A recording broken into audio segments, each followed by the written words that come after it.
Hello, everyone. Good evening. I'm Megan Wolf. And I'm Jeremy Dawes. Our main headlines tonight. Wait a minute. Hold on. Daddy, it's starting! Hold on. I'm gonna turn this down for you guys. It's not working well for you guys. Hold on.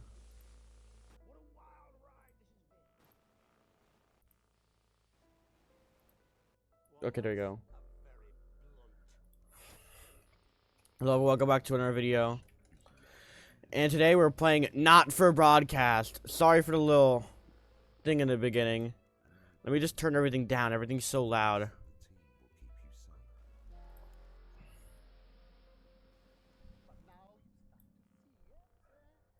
Now I can turn it back. So today we're playing Not for Broadcast. I found this game on Steam through my recommended, and I wanted to figure out what it was. Apparently, I think it's called Advance. There's a political group in Britain, I'm assuming, called Advance. And we're in the 1980s, and they just won the general election. So now we control what goes on the television. I'm considering what's based off of the political group, I'm sure. I'm not really sure. I think I'm just gonna get straight into it. I'm not gonna really try too much. I'm gonna make sure everything is correct. Content warning. Yeah, no thanks. I'm just setting everything to high. I don't want everything too crazy. Alright, let's play. Campaign. Enter your game name. Purple, I guess. Story mode. Experience the story without stress. Non-broadcast mechanics are turned off. Viewers are very forgiving. I'm gonna try intern. That sounds pretty fair.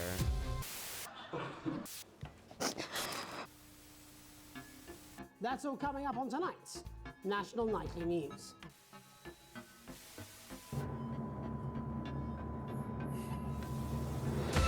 Okay.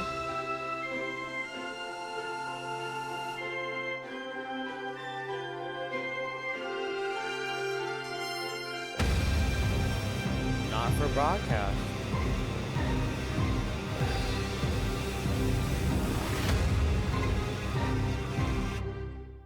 When I was reading the description of this game, they said it had like 14-hour long of content of just like these screens up here. So I'm really looking forward to that. The election.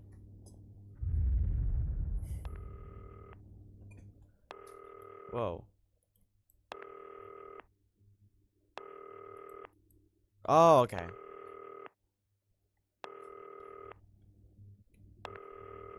Hi, David, I have a call for you. I'm just putting it through. All right, mate. Dave here. Listen, I know you've only come in to clean up the place, but I've got a bit caught up, so you're going to have to run the news tonight. Now, don't worry. It's not hard, and I'm going to stay on the phone and help you. First, I'm going to give you a quick tour of the broadcast room, so if you're not doing it already, look forwards towards all those screens. All right. Right, look up at the top. That coloured bar is your audience. You want to keep the viewers going up and not down. Got it. Underneath that, you've got the screens. The one on the right is the broadcast screen. That's what the viewers are seeing at home. It's only a couple of seconds behind the master screen there in the middle. That's the one you control. Now, the four small screens on the left show the different signals coming from the studio, and you can choose between them using the numbered buttons on the vision mixer at the bottom left. Don't worry, I'll talk you through it and you'll pick it up in no time. Now, have a look to your left. These plugs control everything in the studio. I've left them set up for you, so provided you haven't fiddled with them, all you have to do now is throw the master trip switch and we're in business. Once you've got the power on, face the front again. You can see on the broadcast screen that we're in the end titles for the show before us. Fortunately, they go on for fucking ages, so there's plenty of time for me to explain.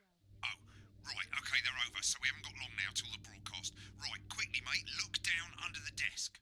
You can see a load of videotapes on the left. They're your adverts. Pick any three and load them into the machines on the right. When you've done that, look up to the front again. Got it. Right, the tapes are loaded and we're all ready for when we get to the first ad break. That's great. Any second now, you should be getting a signal through from the studio. Stay on your toes, mate. It's election night, so all eyes are on this room. We do not want to get fired. Well, it's not my fault. When you get the signal, select screen 1 with the vision mixer and we're ready to go. Prawn and mayonnaise? You know, seafood makes me go out. Okay. Yeah, thought it might increase our viewing figures. Every day. You offer me prawns every day. 10 seconds, everybody. That's how I show love. You're trying to kill me. And yet you persist. Going in 5, 4. But now, it's time to join Jeremy Dalton. Good evening. I'm Jeremy Donaldson. Our main stories tonight. Okay, we're all good. Next thing is going to be to throw the news titles on screen 2. There'll be a countdown, but I'll count you in as well. Just relax, mate. It's all gravy. Okay. Honest Andy's totally independent and corners the flowered market. Top chat. Sports fans everywhere celebrate as popular footballer Johnny Hamsleeves wins Sports Personality of the Year. Hey, George. A spoonful. Okay. Megan will be chatting with movie star Lawrence Blunderclass about They his seem to new love movie, it. The Medicated. And, of course, we'll be going live to Advance headquarters to hear what the leaders of this fledgling party have to say on their historic. Right, button 2 in 3, 2, 1. National Nightly News. Lovely, mate. Next thing is to throw back to Jeremy with button 1 when that globe in the middle shrinks down and vanishes. Got it.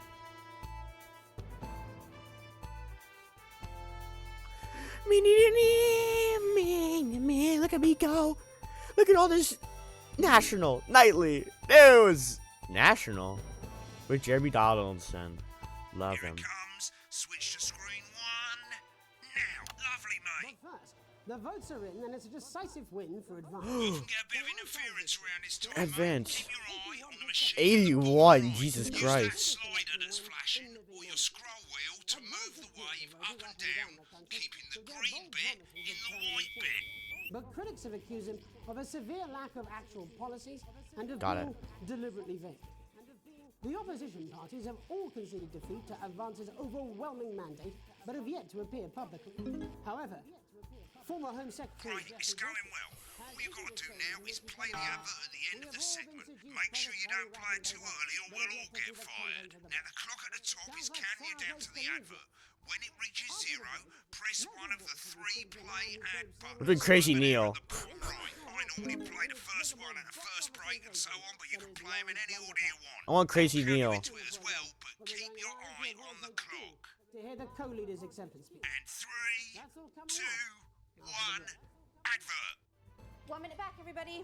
Jeremy, I need you to fill after the ads. What? Why? Wanker Snatch is running late. I thought I'd ask him about the election. Personally, I wouldn't try to confuse him with any big words. That's the same policy we use with you. I thought that was our little secret. It's all right, he doesn't remember anything I tell him. I'm deeply uncomfortable with your burgeoning friendship. Oh, Me too. Yeah. Crazy Neil. Whoa! Wicked. We made it to the first ad break. You're doing great, mate.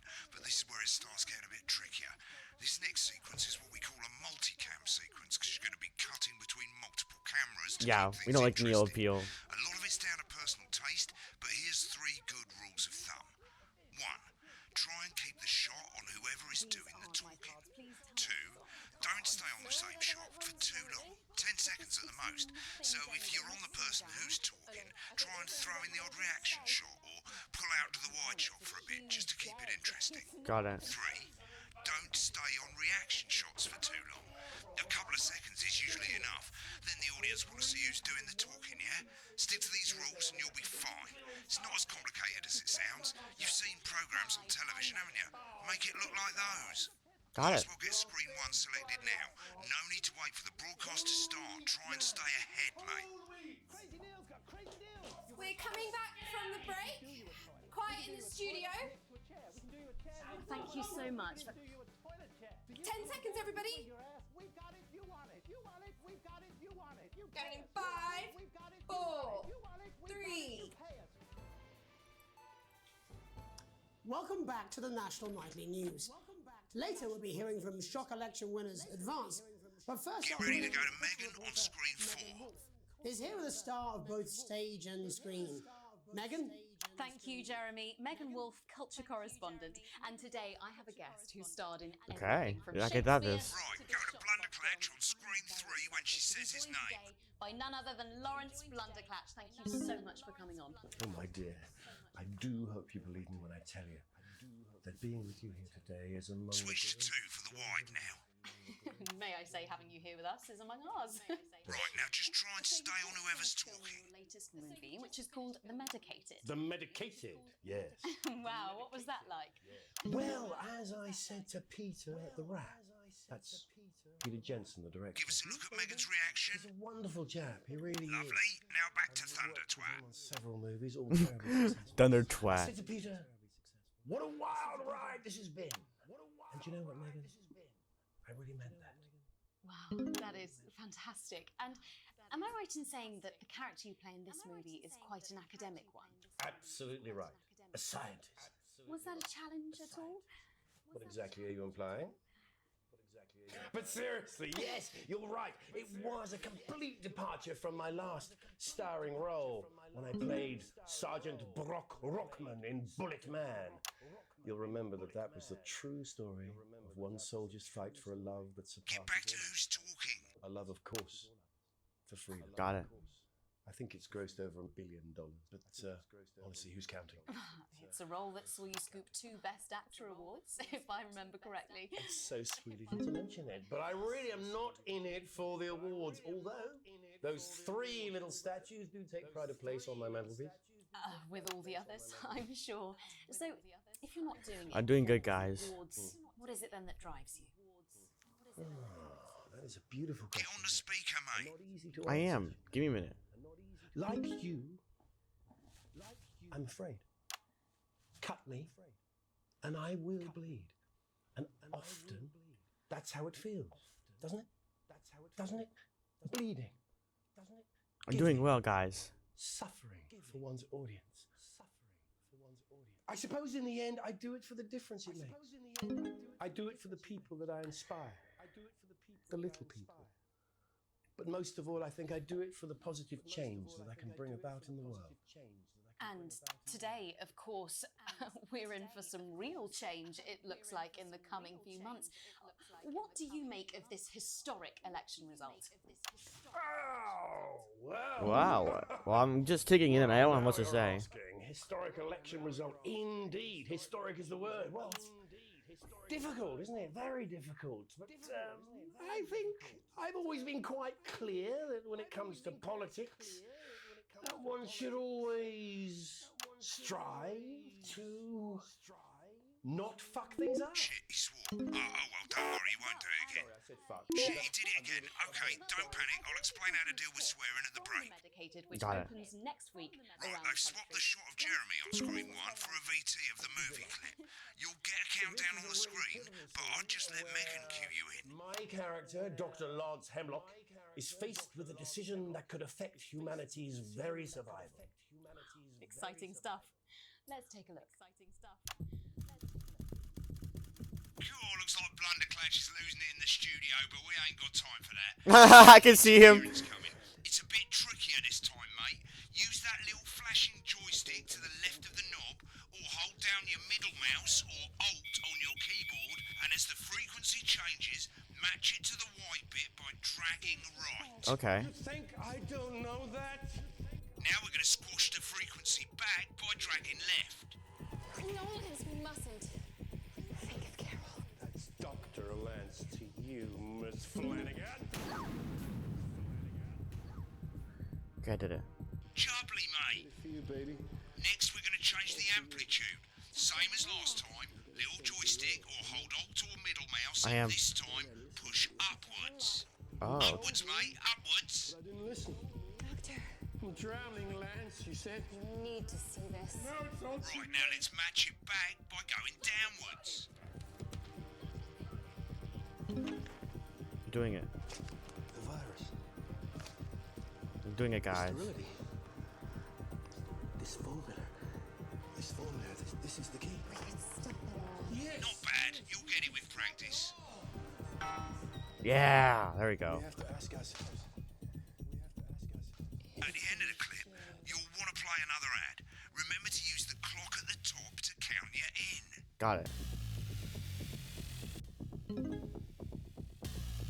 Guys, I'm doing so good.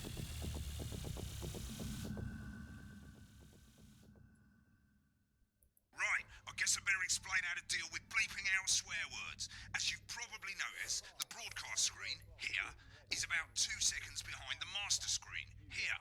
When someone says a naughty word, the bleep button lights up, like this. 2 seconds later, you'll hear that swear word going out on the broadcast, and you need to hold down the bleep button or the space bar. Okay, good. I don't have to hold on As the swear word lasts.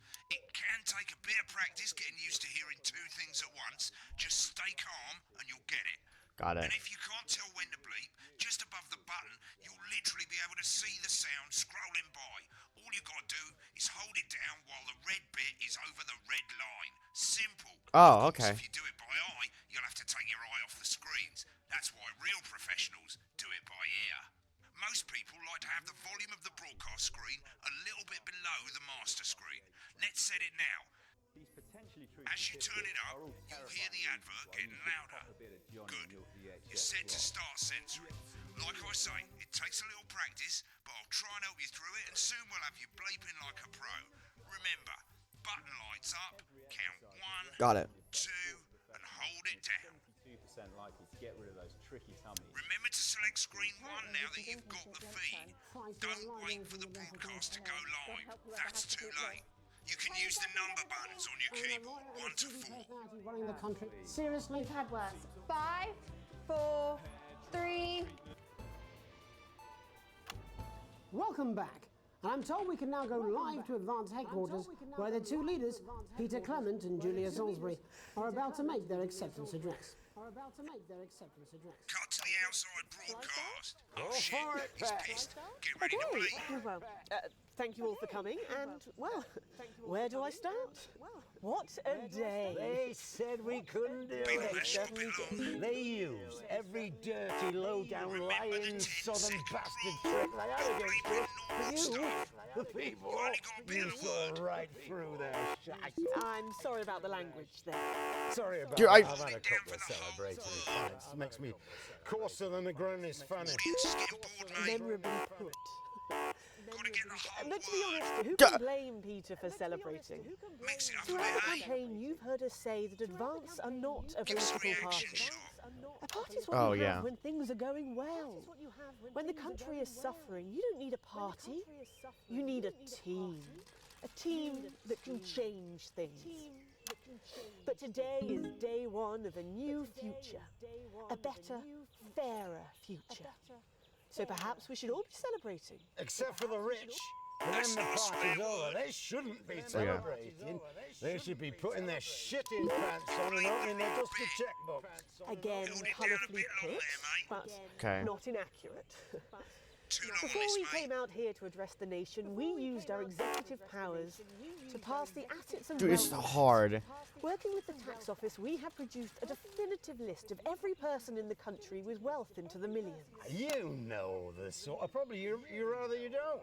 Because the likes of you and me are not welcome in their gated communities. Tomorrow, we will be introducing a sweeping reform of the tax system in this country.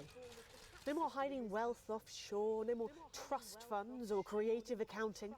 A simpler, fairer, unavoidable Yeah, set my of cat's tax meowing. laws. So all you bastard public school snobs have got nowhere to You only hide. got a bit of the And word. earlier today, we revoked your passports. We revoked your passport.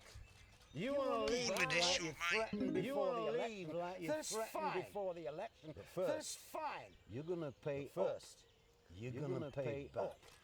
Advance are going to turn this country from a nation of warring individuals. It's gonna take me a little while to from understand nation how of to do this. warring individuals to properly fund health and education, to properly fund To raise health the and living education standards of us To all. raise the living standards of us said we'd all. have to raise billions. But you'll see when we've reclaimed what's ours. When we've reclaimed what's ours, that's absolute. So to you, pot twats. The people who pay you a pittance What? to serve and drink Okay, I'm gonna read. I'm just to gonna. serve and The people drink whose in their children private you clubs. raise. The people So whose they've got children time you to get even raise. fucking richer. Advance have this to say to you. Advance have this to say to today. you. We are ends coming for your today. sports cars We and your are coming mansions for your and your sports vineyards. cars and It your ends mansions Okay, it's hard. today. We will put the wealth of this country back. We will put the wealth of this country back where it should have always been, in the hands of the people who created it. It's so hard. Today. Yes, it ends today. And tomorrow, we'll start making it fair again. Just like It's so we promised difficult. we would. And until then, ladies and gents, I suggest we all get pissed. I can't argue with that. Thank you for your time. Interesting acceptance speech there from the leaders of Advance. And our apologies for the fruity language. Hopefully we got that bleeped out for you in time. If not, someone's going to be in trouble. Sorry. So, as the country braces itself for new government, that's all from us this evening at the National Nightly News. We'll be back tomorrow with full coverage of the first day under Advance. I'm Jeremy Donaldson. Have a... Not really got the hang of it, have you? I suggest you get some practice in, have another go. That's all. I heard. wish I could saw help the you more, the but I'm out of timer. here. This country's fucked, mate. See ya. Fine dining. Well, we're not sure, but here in St. Bumley on the Sorry. we've got a big hill. All right, yeah, it's gonna take me a little while to understand it, but we're getting there, guys. Picturesque St. Bumley this summer. I wanna. I'm trying to remember what they're trying. Yeah, it's totally fair. I'm trying to get to the point where I can know what's going on in the story. Finished, you'll get a broadcast report. It's 3 pages. This first page shows you how well the broadcast went. Each sequence and an overall grade. Remember, grades mean bonuses, and they keep the boss happy. If you want to know more about how it went, select more. I'm just gonna listen to the red stuff because I can't do anything different.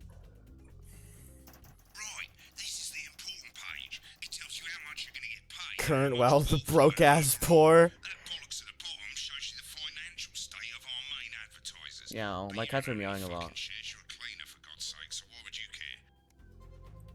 This is the last page, and it tells you the state of the world. Tells you how well the government's doing, and down the bottom there, this one's important, tells you what Channel 1 currently thinks of you. In Oh, they like other me. words, what the boss thinks. Well, they like me. Alright, mate. Welcome to the archive. This is where you can have a quick look back at what you've done and how it looked to the public. There's 3 sections. Okay. Broadcast, rushes and adverts. Let's start with broadcast. Click on it now. Over on the left, that's all the broadcasts that you've done. Click on any one of them and hit load tape. Once it's finished loading, you can use the rewind and the fast forward at the bottom there to help you get to the bit you want to see. But before that, let's take a look at what's coming up later on tonight on Channel 1. At 7 o'clock, it's the semi-final of the quotation game. Quotation and it's game? a nail-biting quiz tonight as a team of nuclear physicists take on 4 old ladies from East Grinching. That's... by award-winning documentary series The Shape of Now.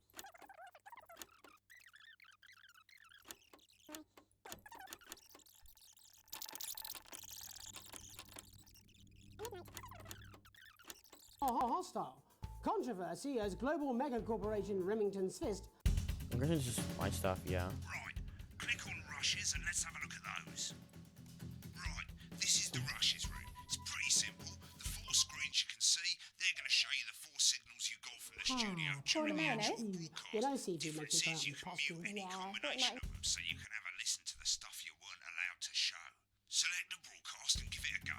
And when you're done listening to the backstage secrets, hit back. Headlines.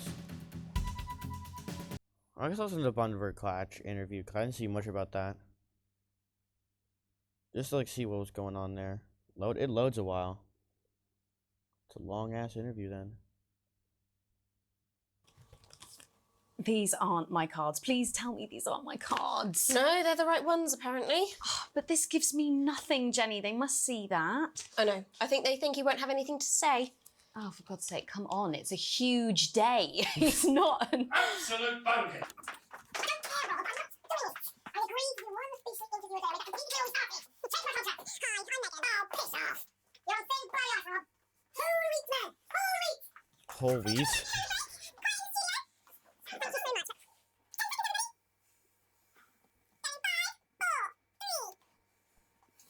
Welcome back. I don't care about this part.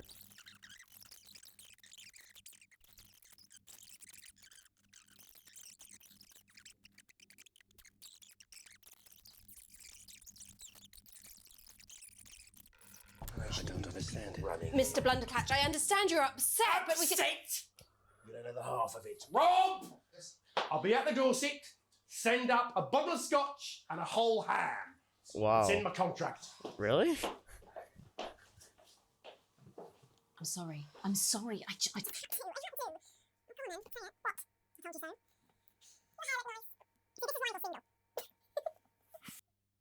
Okay. Well, I'm not gonna try anything else. I really don't care about the adverts. Well, new day, guys. Let's play the game. Unexpected form. Oh, 1 second. I'm gonna go to the bathroom while this happens. I should actually read this. You arrive home just to find a post on the mat. Most being nothing more than just usual junk mail. One, however, the team wants you to know. Curiosity gets the better of you, and you open it. It's a form from the new advanced government asking information on all its citizens. The first page is filled already. Your name, Alex Winston. Your spouse, Sam Winston. Your children, Charles Winston, 14, and Susie Winston, 19. Well, you muse, and you at least got the basics right.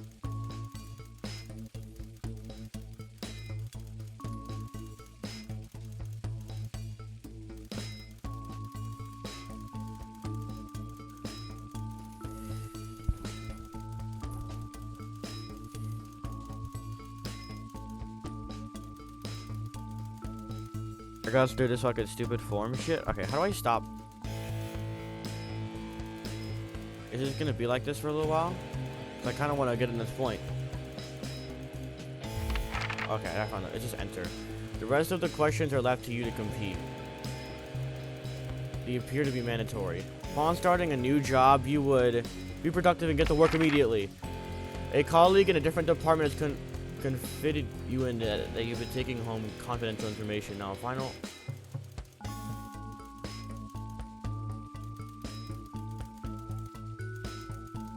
Report the violation, guys. You gotta be in opposition. An entire department was fired for today. We're consistent. Your boss has put in new place, new targets that are significantly higher.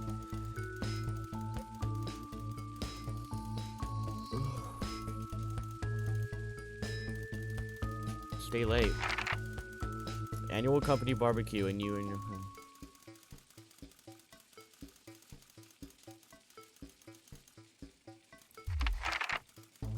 You had a long, successful career, and now think about retiring. Your speech, you.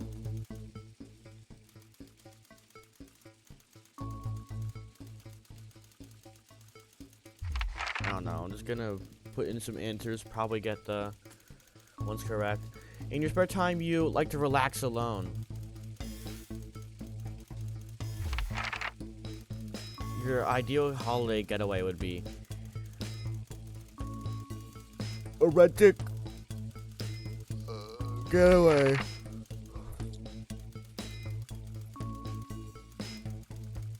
Well, it actually depends.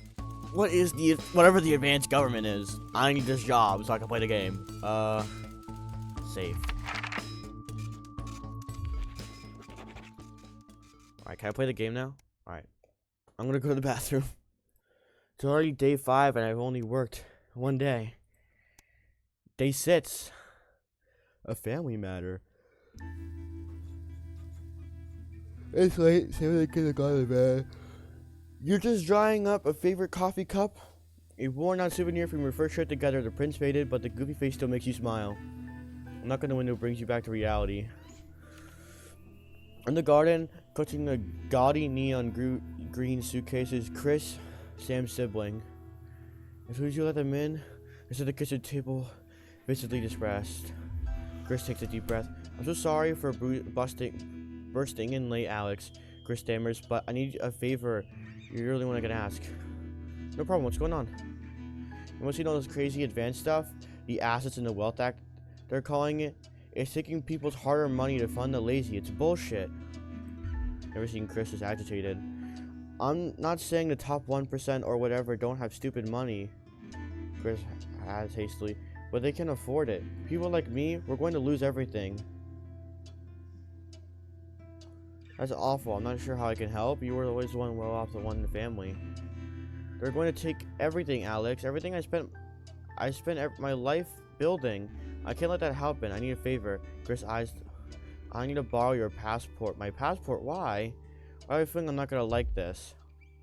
I've taken mine and half the buddy countries, but people always say you and I look similar. So Chris is pacing now. I need to leave before it's too late. Once I'm out, me and my money will be safe. But I need to go now before they freeze my accounts. Please, Alex. I wouldn't ask if I have another choice. Surely there's another way. It can't be that serious. You're joking, right? I've always done right by you and Sam. I treated you children like they are my own. We're family. Does this not mean anything to you? It's against the law. I can't help you with this. Fine, I'll solve this problem myself. Chris spits. So much for family loyalty, eh?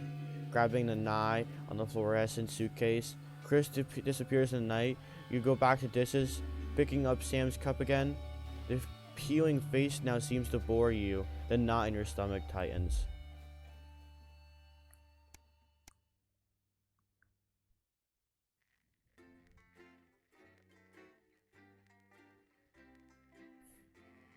One of the leaders of Salisbury is one of the leaders of the Advance Party. Got it.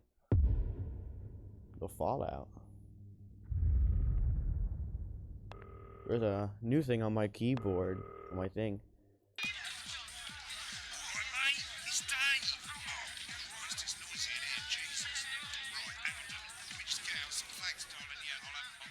Alright. That's better.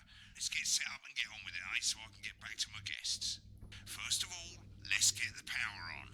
You need to get at least the bottom 4 plugs on. Right, let's load up the adverts. I don't feel like having a fan on right now. You might want to have a bit of a think about it. Your decisions have consequences, don't they? Right, you can see they finally got the old headline system up and working again.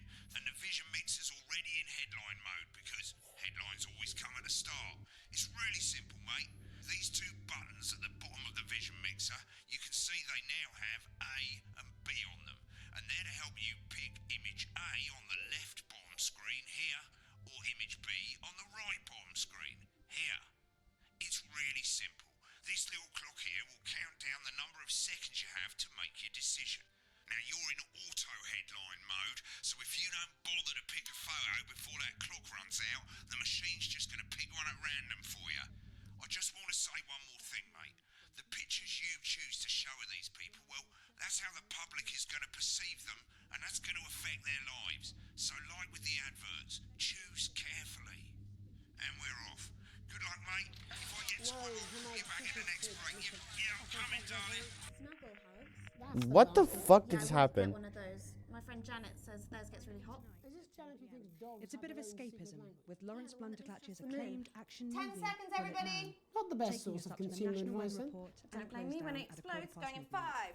But before all that, it's time to go over to Jeremy Donaldson for tonight's National Nightly News. I'm Jeremy Donaldson. Good evening, I'm Jeremy Donaldson. Our main headlines tonight. Destination unknown. At the end of Advance's first full week in office, we ask exactly who's leading this charge. Tonight, I'll be discussing what the new future might hold with a leading economist and radical free thinker. With the Assets and Wealth Act I know that on the pick brink of correctly. raising living standards for the vast majority of the country, I'll be asking my guests if we're on the way to a new future. Out with the old, Remington's Fist have appointed Sophia Remington as their new CEO. The following I can photo see. Okay, I can see correctly. gives us a sense of this influential young firebrand who, at the tender age of 23, becomes the youngest female CEO in history. Sophia Remington has always impressed. She was top of her class at university and graduated with the highest honours, immediately being asked back to lecture. The markets have responded favourably to Sophia's appointment, with stocks rising 30 points in light of the announcement. In her first press conference this afternoon, Sophia announced a children's toy named Mr. Snugglehugs. Sophia Snugglehugs. promises it'll be all the rage this Christmas, but concerns have been raised about the product's safety. Making a splash. Intrepid scientist Dr. Guys, I wonder which one I gotta pick. The angry one or the one where they're working together. Explore Dante's taint.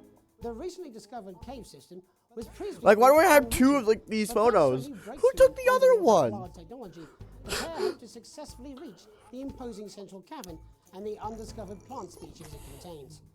This is, of course, only the latest in a series of successful expeditions for this unlikely pairing. In a joint statement about the dangers their team might face, the pair stated, "We will face the plentiful challenges together like we always have." Playing the field, rumors abound as sporting legend Guys, Johnny the Hansen barfing one is snapped or from the the nice at one? the I could capital's never hottest know. The Can I footballer switch? was caught Okay. while out celebrating being named Sports Personality of the Year last week, as reported by this very program. I need money, so. Johnny is seen here with socialite and performance artiste Tiffany Lamore, whose recent show, Snatched Inside My Snatch, has kept her firmly in the public eye. Could romance be on the cards for these two budding A-listers? And Griever's bodily charm. With Oh, advanced guys, the policy roadman or on the crime, crime? how violent should we actually be? I'll be going live around the country to talk with people who've seen the criminal justice system from every perspective. With more and more powers passing to I the picked right police, guys. I was like, and less eh, and less criminals. oversight, are we using an advanced... Because we don't want to show guns, eh? All that, and Megan Wolf with a group of young actors already experiencing the positive side of the new Assets and Wealth Act firsthand. They'll be talking and performing later. That's all coming up on tonight's National Nightly News. 30 seconds back, That was not cool. I'm not gonna lie. That was not cool. Oh shit.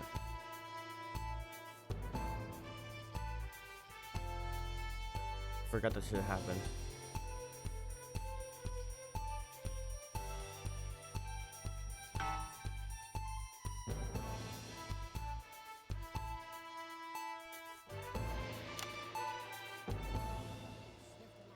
In the wake of the government's swift enactment of the Assets and Wealth Act, we're talking about Advance's first week in office. Joining me are Katie Brightman, a leading economist, and Alan James, author of Alan James is Right, The Free Man's Guide to Waking Up.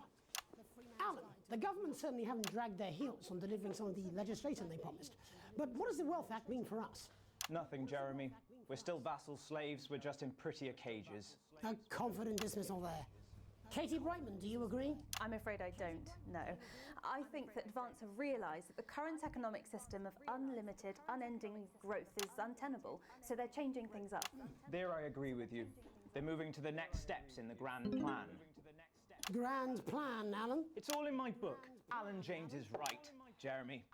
We're to become the great herd, ignorant, sterile, and short-lived. That's what they want. Or perhaps Advance have just realised that if we carry on the way we are, we will destroy ourselves and this planet in a mad orgy of consumption, if you'll excuse the colourful metaphor. Yes, orgy is the right word.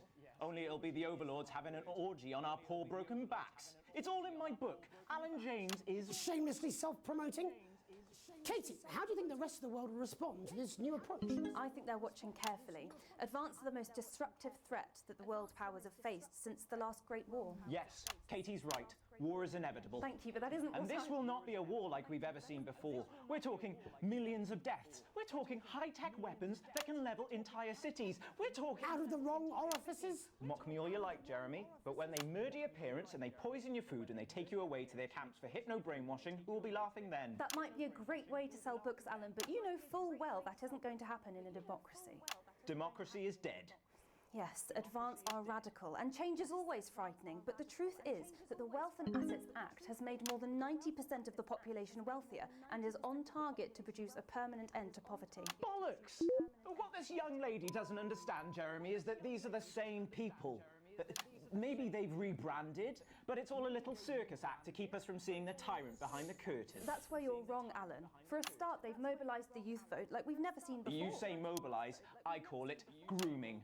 The grooming of an entire generation to walk happily into eternal bondage. They're like psychic paedophiles. But based on the facts, Katie, what are your predictions? The Assets and Wealth Act is only the first step.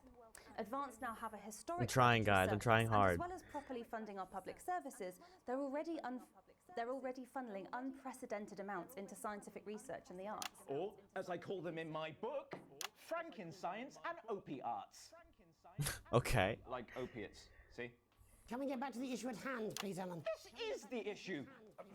It's all coming from the water, the chemicals. They're pumping it full of belief juice. Don't get me wrong, I want to see these changes, but only if they're sustainable.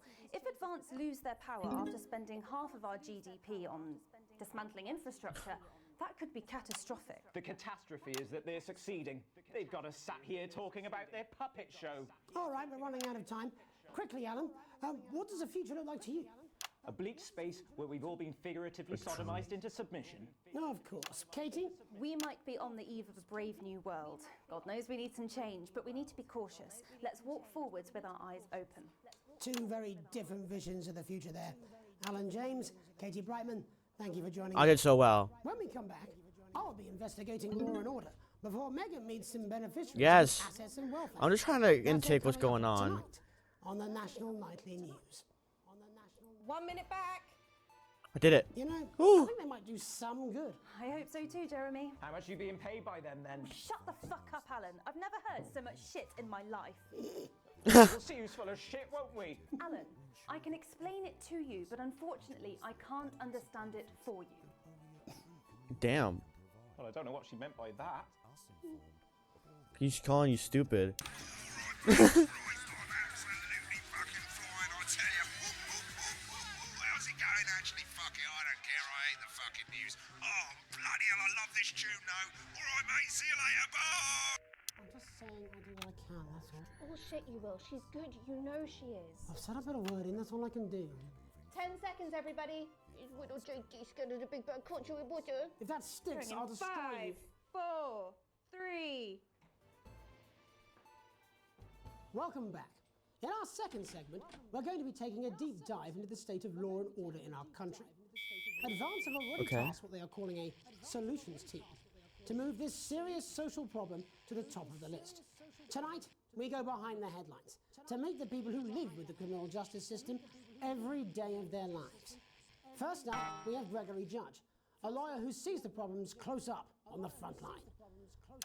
Can you hear me, Gregory? Yes, I've got you, Jeremy. Thanks for having me.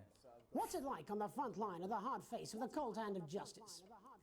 Well, as you can imagine, Jeremy, we are massively understaffed in this country. We're working every hour we can just to try and cope with the caseloads on our desks. Which must affect the quality of support you can offer. Well, we can barely keep up with demand, Jeremy. There just simply isn't enough being done at a systemic level to relieve the problem. We need more support from ministers. What are you doing? We need change at a structural level, I'm Jeremy. leaving, Greg. Not a good time, darling. It never is it? Albeit my mother's. Just hang on. No, the problem isn't a local one, Jeremy. It's nationwide. Just give me 5 minutes. I'm talking to Jeremy Donaldson. Oh, have you mentioned your affairs? No. Well, the affairs of the Justice Department that we should be concerned about. Hello, Mr. Donaldson. Hello, Mrs. Judge. We need legislation.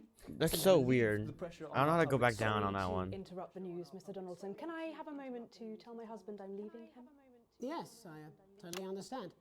Quite the picture of a burdened legal sector there. Gregory Judge, thank you for joining us. Next, I'm joined by Police Chief Constable Bob Peel, a man with a very different perspective on our nation's crime. Do you think there's a problem with the system, Bob? I'm sure we all do, Jeremy. I'm sure we all God long for damn a it, return bro. to the days when you could safely walk the streets of your community at night, looking in through windows and generally enjoying your neighbours without the risk of being terrorised by some thug with a knife. Or kosh. So you feel the streets simply aren't safe anymore? Where have we gone wrong, Bob? Well, that's not a simple question, Jeremy, but I think it all comes down to moral decay. We've diluted our culture. What it means to be a citizen of this once great country. Also, as the vicar noted in Sunday's sermon, we probably shouldn't have banned hanging. And to what do you attribute this moral decay? Foreigners, gays and gypsies mainly. It's all in the Bible. Look, Leviticus clearly states that... Oh, bugger, hang on a moment. Jeremy, a bloody gimp's escaped. Delia? Delia, could you give me a little help, please, dear? As I was saying, Jesus didn't like immigrants much, did he? And just to be clear, you think it's the immigrants who are responsible for the moral decay? Absolutely, Jeremy. Oh my God, what is back in your box? Delia, I really could use a little help with this. Oh, sorry, darling. I was spaying the badgers. Yes, I'm talking to Jeremy Donaldson. Clive, could you put him back in the box? Oh, Clive, you know it's Wednesday. Back you go. Back in your gimp space. And Off you go. whose responsibility is it to make a change, Bob? Well, it is certainly not the responsibility of the decent, good, white people of Darling, this... where's the padlock? Oh, hold on just a moment. Oh, Clive, this simply won't do. Naughty, naughty, naughty boy. Mummy said... get Clive, in your I am not having this space. again. Mummy said get back in your gimp space. No! Naughty, you beast, Clive. You... As I was saying, Jeremy, moral decay. Yeah. Crime is the responsibility of the criminal. What the fuck? Look, everyone has a sob story, but we don't all end up as barbarians, do we? Look, when our daughter Alice comes home with an A-, does she go on a killing spree? No, she takes 3 of her pills and hides under the stairs like a normal child. Thank you, Normal Bob. child? Bob Peel there, really locking down the police's position on morality for us. And finally tonight, hopefully uninterrupted, it's time to get to the heart of the matter. Tony Dawson has recently been released from prison after serving 3 years for aggravated assault, burglary, and menacing a swat. He's agreed to talk to us today, which is also, I believe, his birthday. Many happy returns, Tony. Cheers, Jez. Call me Titwank Tony. Everybody else does. No, I'm not going to be doing that. Can you tell us what it's like in prison, Tony? Titwank Tony. Prison's a mixed bag. Structure's quite nice, but it's a constant battle against institutionalization, as you can imagine. And obviously, titwanks are quite hard to come by. I'm picking up that you're not alone there, Tony. Titwank Tony. Yeah, sorry, my friends are throwing me a surprise party. Good bunch of lads. Okay, well, we're trying to let you get back to that party as soon as possible. First, let me ask you this. Do you feel that your time spent in prison helped to rehabilitate you in any way, Tony? Titwank Tony. I don't think it's as easy as that, Jez. Sopen! Yeah, I think asking that is an oversimplification. It sounds like it's getting quite busy there, Tony, but let's try and soldier on. Since leaving custody, have you been able to find a new job? Yeah, all the boys are here. Big Chris, Little Chris, and Vampire Chris. Oh, and a woman. This one's, yeah? Yep. One sec, love. Titwank Tony's on the news. Rehabilitation's difficult with the current system, Jez. It's just not set up for it, you know? It's inherently unjust. Sopen! So, do you feel tempted to... I'm sorry, who's this now? Sopen! You are joking. Chrissy Freebollocks has only got Mr. Fancy, oh. Not now, fellas. I'm on the news. It seems like we've caught you at a bad time. The little boy. Oh, I can't really hear you, mate. It's getting a bit busy here. Why is there a whole ass party? Yes, we seem to be losing the signal there, Tony. Fucking way, let's believe that! Well, we're just trying to get that signal back. I think we... Yes, Tony? Tony, I mean, we're literally away for 2 seconds. How has this happened, Tony? Can you hear me? Well, we seem to have lost our train of thought.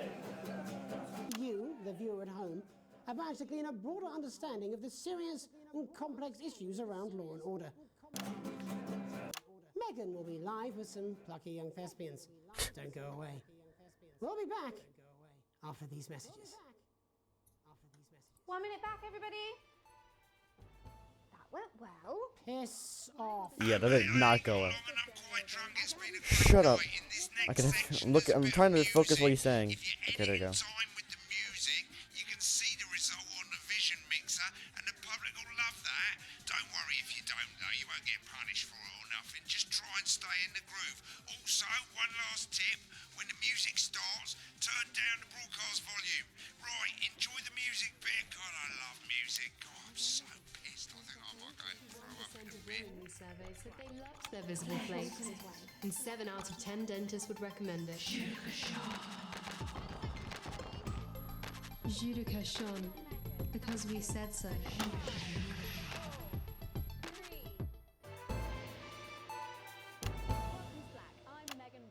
Welcome to Black. I'm I'm Megan Wolf, and on tonight's Culture Spot, I'll be chatting with one of the first beneficiaries of the Assets and Wealth Act, a team of inspiring young people from Scritchford Sixth Form College who today received a grant from Advance to take their play, Hey, Friendship, on a tour of local secondary schools. Welcome to you all. Well, let's start with you two, Harriet and Charlotte Winstanley-Hamilton. Girls, you must be thrilled. We are, Megan. We're overwhelmed, to be honest. And I believe you two are sisters, is that right? Yes, Charlotte's my oldest. I'm the older, more popular one. Harriet and Trey were really the ones who came up with the whole idea. So, Harry and I were shooting the breeze in the cafeteria, and I said, hey, let's actually do something. So I went to look for a drama teacher. But she'd been laid off due to budget cuts. Fortunately, I directed a pantomime when I was at university, so I knew the ropes, as it were. Right, yes, but you're the maths teacher, aren't you? Yes, that's me, Jeff Algebra, maths teacher. Maths is really important. Oh, thanks, Steve. Maths is really important. Yeah, thanks, Steve. Math is really important. It's one of the oldest art forms in history, Aristotle. I just think that when we travel around all these problem schools... I can't add too much commentary on some of stuff going I on. really want to be like those attractive kids. And that's a very beautiful and powerful thing. We touch our audiences, and they touch us right back. I suppose with a surname like Algebra, there was really only one choice of career for me. My wife, Angela, and I, we often laugh about it. Angela Algebra. Yes. We just want to bring a bit of song and joy into people's lives. And teach people about the difficult issues. The issues in the play are what really matter.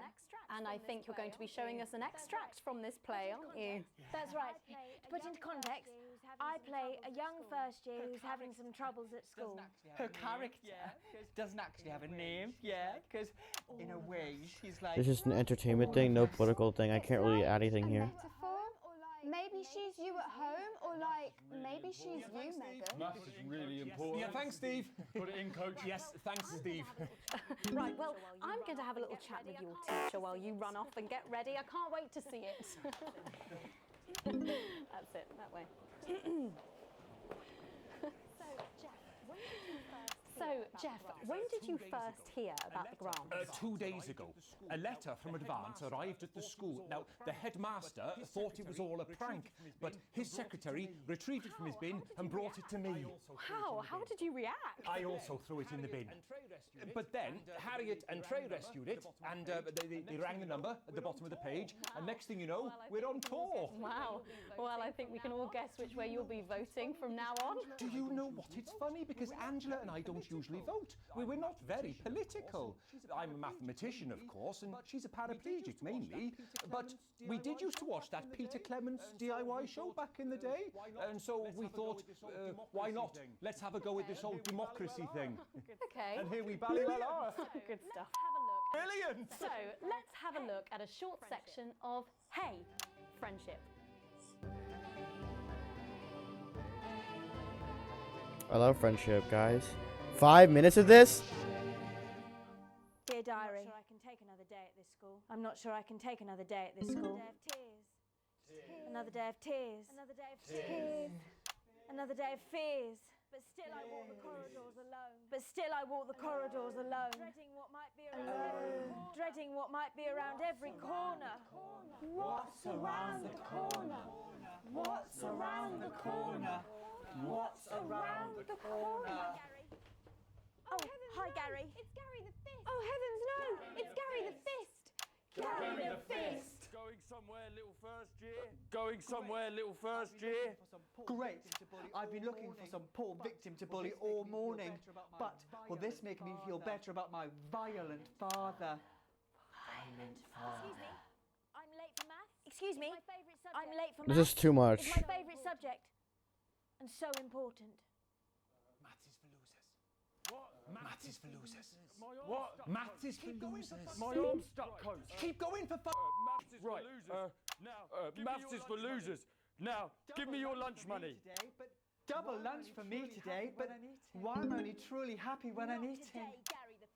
Not today, Gary the Fist. Who are you? What do you mean not today? Who are you? Brilliant, keep going. My arm's free, coach. Brilliant, keep going. Right, who are you to stand up to me? I'm Gary the Fist, and you're just a sad little girl with two gay dads who's all alone. That's where you're wrong, Gary the Fist. These are my two new friends. Vanessa is captain of the netball team. Yeah. And Blake owns a motorbike. Yeah. But I can't fight all three of you. I can't fight all three of you, and I don't have any friends of my own.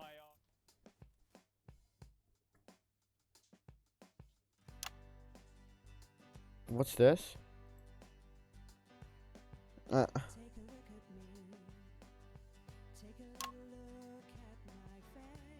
It's about like anti-bullying.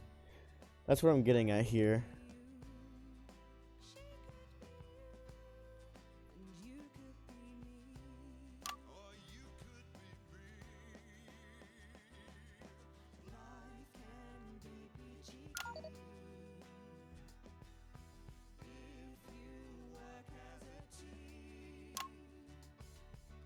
It's my choice to be mean. So stop now, make a different choice. Listen to that inner voice.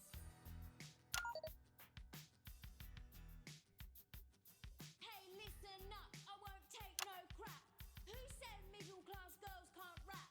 I ain't afraid of your cool lads. I'm a mother loving rebel, but I still love maths.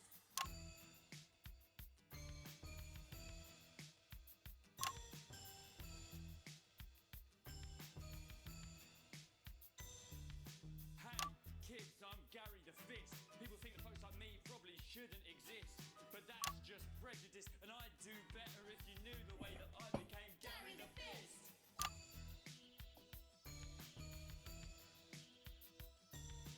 I grew up on a council estate. The park was hip, but the flats weren't great. My dad used to come home drunk and I don't know what the thing on the right is. he had to wait. Where's my dinner?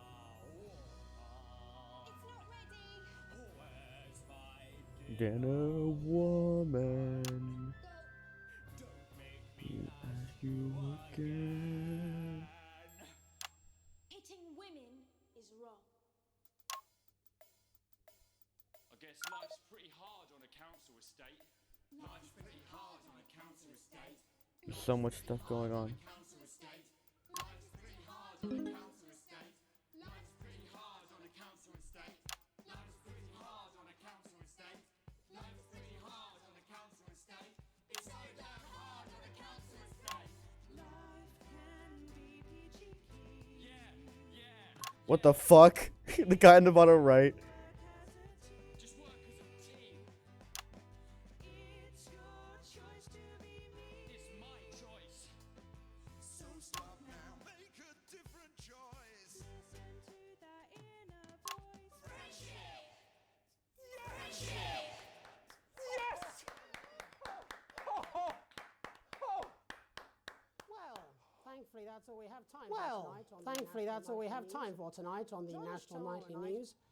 Join us tomorrow night for all the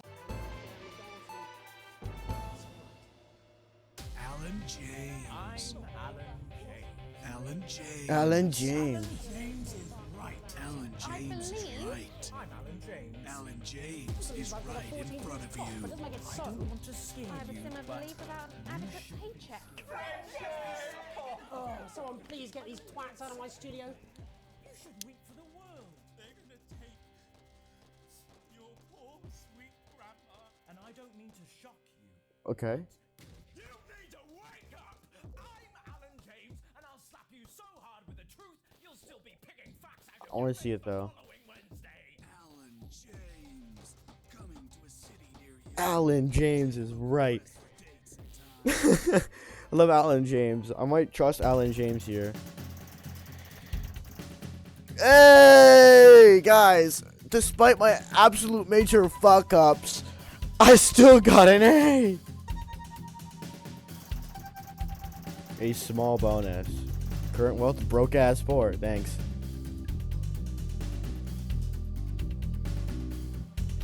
Channel 1 still likes me. Advanced likes me more. Go away. I know every single thing now. I'm paying attention. Jeremy Donaldson is the country's most popular and trusted news anchor for now. Damn, it's been a week. A late night. You arrive home after another long shift and find a note waiting for you at the countertop. You realize it's Sam's hurried scrawl. Chris has been evicted for not paying rent. You know where this is headed. Sam's gone to pick Chris stuff from the street. Don't wait up. Underlined twice. So this is your fault now, is it? You sulkily press play on the cheap horror film you were going to watch together. It's used to absolutely terrify you as a kid, but always makes you to laugh.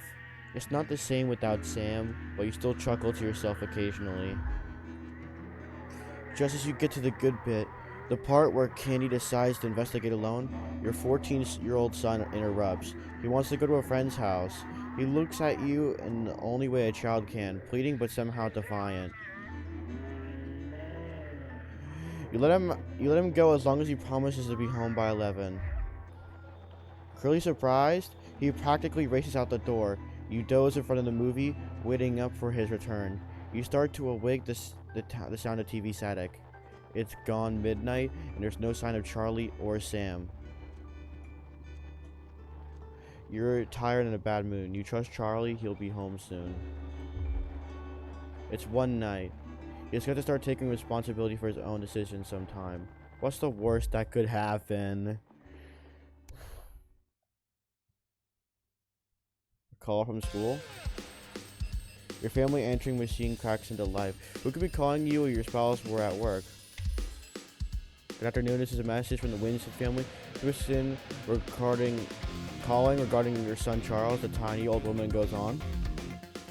I'm sure there's a perfectly reasonable explanation for it, but he wasn't in school today, and we hadn't heard from you that he has been absent. I'd like to remind you we do require all absences to be authorized in advance, or in exceptional circumstances for parents to ring first thing in the morning. Please see to it doesn't happen again. Thank you, goodbye. Someone has some explaining to do. Whoa. Day 48. A tight Christmas. Well, look at that. You can't help but crack a smile as you look around the table. The snow has settled on the grass outside. The kids are pulling a cracker while your elderly mother tries to keep her eyes open. You did always have a soft spot for Christmas. You're sitting at the head of the table now, your dad's place. It's been a tense afternoon, everyone can feel it. It's the first time you've seen Chris since you refused to part with your passport. It's a big change for Sam. The two siblings used to be inseparable. Christmas is usually such a nice time of year. The clatter of cutlery is all you can hear as Chris stares pointedly at you. You make a toast. You stand and raise your glass. Merry Christmas, everyone. I'm glad we're all here.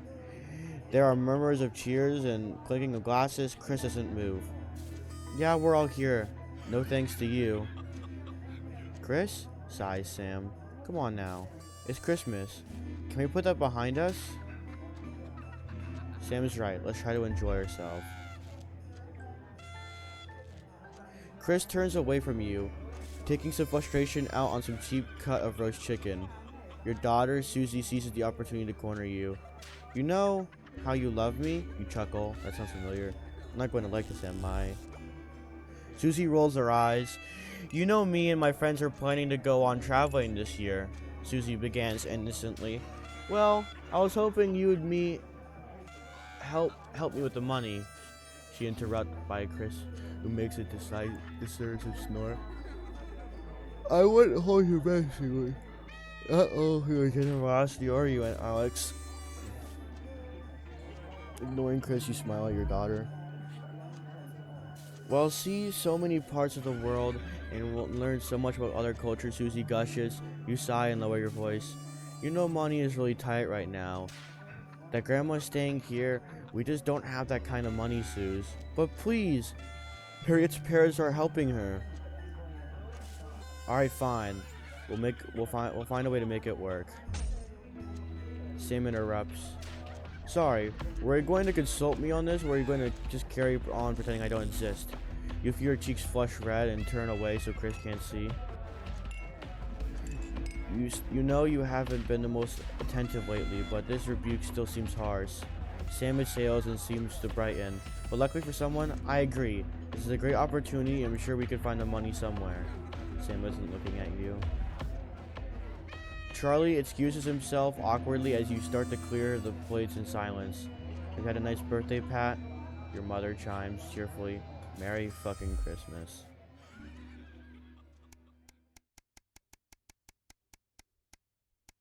Welcome to New Year's.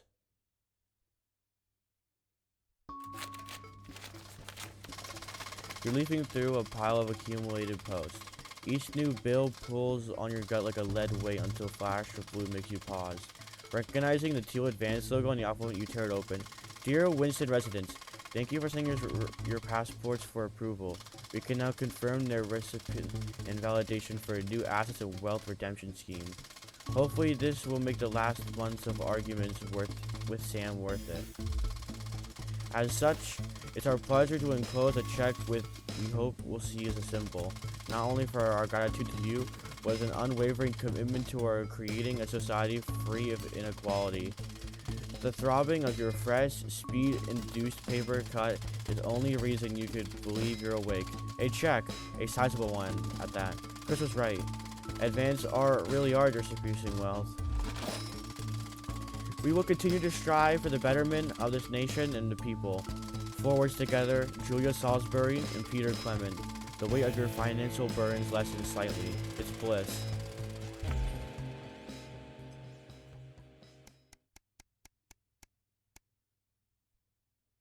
A long weekend. Why does the zip on this damn case never close? It's your anniversary. Every year you and Sam go away for the weekend, usually camping. You're not made of money.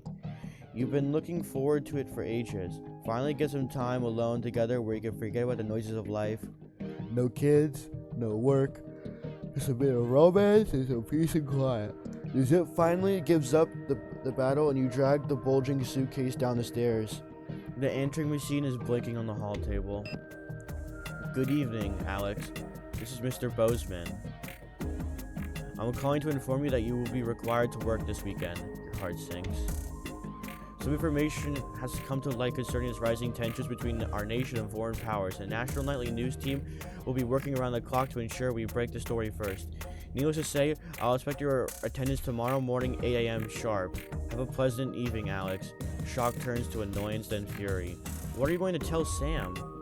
Sam comes downstairs brimming with excitement. Kissing you, they got the car keys from the dish and start to load the bags. Apologies, but you should really go into work. Bozeman's temper is legendary. You sigh heavily. You're going to go, aren't you?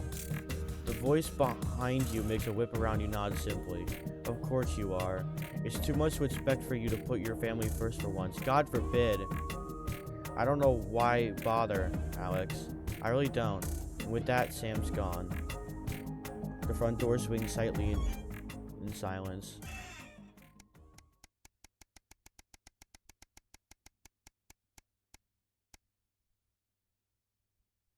A permission slip. Am I ever gonna play the real game? Your son, Charlie, hovers at your elbow as you read. Do you find yourself striving to achieve? Are you an active member of the team? Do you like reaping the benefits of cooperation? Join the Advanced Go-Getters today. Forwards, together. This doesn't sound like the youth club he told you about. Charlie grabs the flyer from you and thrusts the form in your hand. So I could walk there straight from school, and Ben's sister can drop us home after. Wait a second, so you won't have to do anything. You signed the permission slip for your son to join the Advanced Go-Getters. Your son is thrilled. It's heartwarming to see him so passionate about becoming an active part of the community. This can only be a good thing. Let me play the game. I love playing the game. It's so much fun.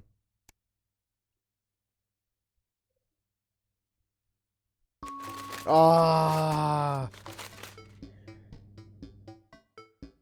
A particularly long day at work. You come home to find posts sorted into piles, as Sam has taken to doing recently.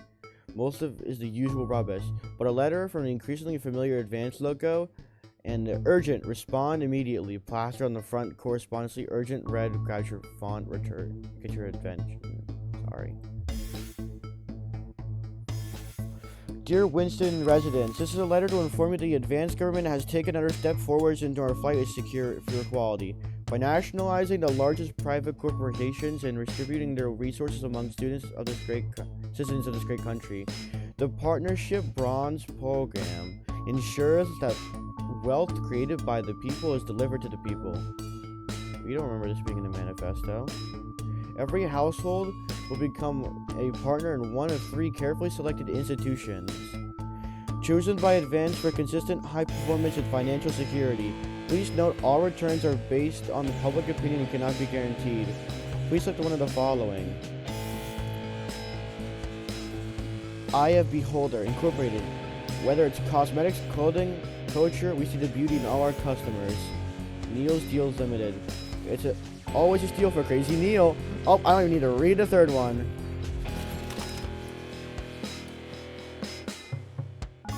Thank you for making your selection. Please return this form by using the envelope provided.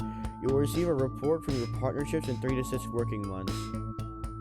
It seems even Advance can't defeat the quagmire of governmental bureaucracy. The future of this nation is in partnership. Forwards together. Julia Salisbury and Peter Clement. Just how much influence could you have?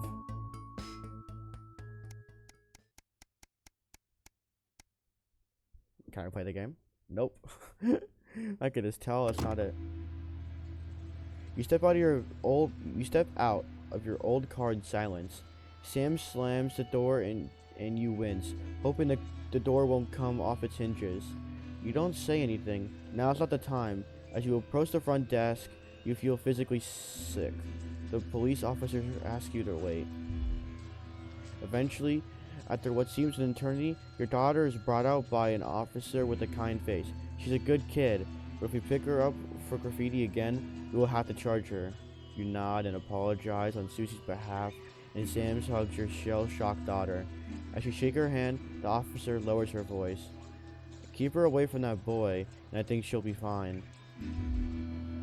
In the car, you attempt to broach the subject, but Susie refuses to say a word. After a while, you give up your questions about who this boy might be and just drive. Hours later, you stare at the ceiling, worrying. And the stillness in the bedroom was only a sign that Sam is also wide awake. Who is Susie hanging out with? Why is she acting out? Neither of you are going to sleep tonight.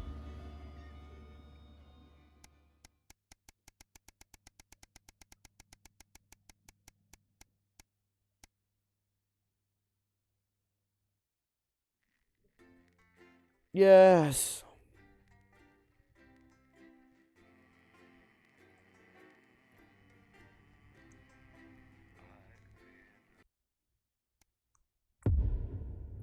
The Tempest. That can't be really that good. Good evening, Alex. It's Bozeman here, your boss. While you're powering up and getting the adverts loaded, I thought I should just tell you that we've had one of those public information films from the government, and it's mandatory that you play it. You still have a free choice for the other 2, so read those tape labels carefully, but make sure you play the advance advert, preferably at the second break. Right, that's the lot. Have a great show. Total pimp. My God, that weather looks nasty. Oh, how's it going with Steve? Why are all men such pricks? That well, eh? Apparently he has a complicated relationship with his fate. No. Sorry, are you saying he chose his imaginary friend in the sky over you? I don't know why I talk to you. You're probably just a really awful date. 10 seconds, everybody. Like I said, all of you. Did your personality accidentally slip out? Pricks. Going in 5, 4, 3. Good evening. Wrong I'm person. Jeremy Donaldson. And I'm Megan Wolf. Our main stories tonight. Uncooperative, A mysterious symbol has appeared overnight on thousands of buildings throughout the capital. Tonight, in an exclusive live interview with Prime Ministers Julia Salisbury and Peter Clement, I'll be asking what this mysterious symbol might mean. After 3 months of record-breaking approval ratings, Disrupt is probably the daring thing first against move advanced. of a silent resistance That's what I'm going to movement. assume. And what would that mean as we go into the future? We shall overcome. Trapped in Dante's taint for more than a month now, doctors Ingrid Svorsborg and Horgensvoord and David Wong announced today that they're considering 2 possible options. With 2 of the finest minds in science working together, hopes are still high for the eventual return of the team to dry land. While both options are still on the table, support seems to be growing for a daring escape attempt. If a group of fungus experts can't fix the most advanced craft ever conceived by man, then who can? Bloodbath avoided. As the last Mr. Snugglehugs is found and destroyed, we ask, how could we have been so blind? Fortunately, this station wisely chose not to advertise Mr. Snugglehugs, and the subsequent disappointing sales turned out to be a miracle, as only 7 children were horribly injured by the lethal toy. How much worse could it have been? Thankfully, we'll never know.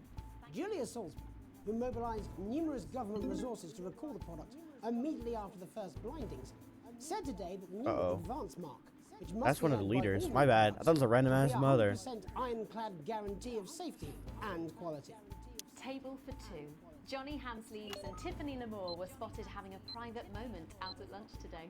The popular couple have certainly been on a roller coaster since they started dating late last year, and this image is sure to place them firmly back in the tabloids. Could we be on the verge of the biggest celebrity wedding since professional wrestler Randy Grizzlenuts McFridge Big married Griggle his longtime McFridge. team partner Tina Tiny Hands last year in a wrestling ring made entirely of cake? Is this once celebrated role model about to become the bad boy of sport? And onwards and upwards. In an attempt to put the Mr. Snugglehugs disaster behind them, Remington's Fist CEO Sophia Remington today announced a brand new product that already has the markets buzzing with interest. This groundbreaking product came as quite a shock when it was revealed earlier today, though its critics are skeptical that the young CEO can fulfill her promises. Described as a breakthrough far ahead of its time, the male contraceptive pill is heralding a sexual revolution. Its fans are celebrating the fact that men can finally take equal responsibility for contraception, but others have expressed concerns over its safety and side effects. With that exclusive Prime Ministerial interview coming up later. And our very own Patrick Bannon live at the first annual Sports Board final. You won't want to miss a second of tonight's National Nightly News. 30 seconds. God damn, bro.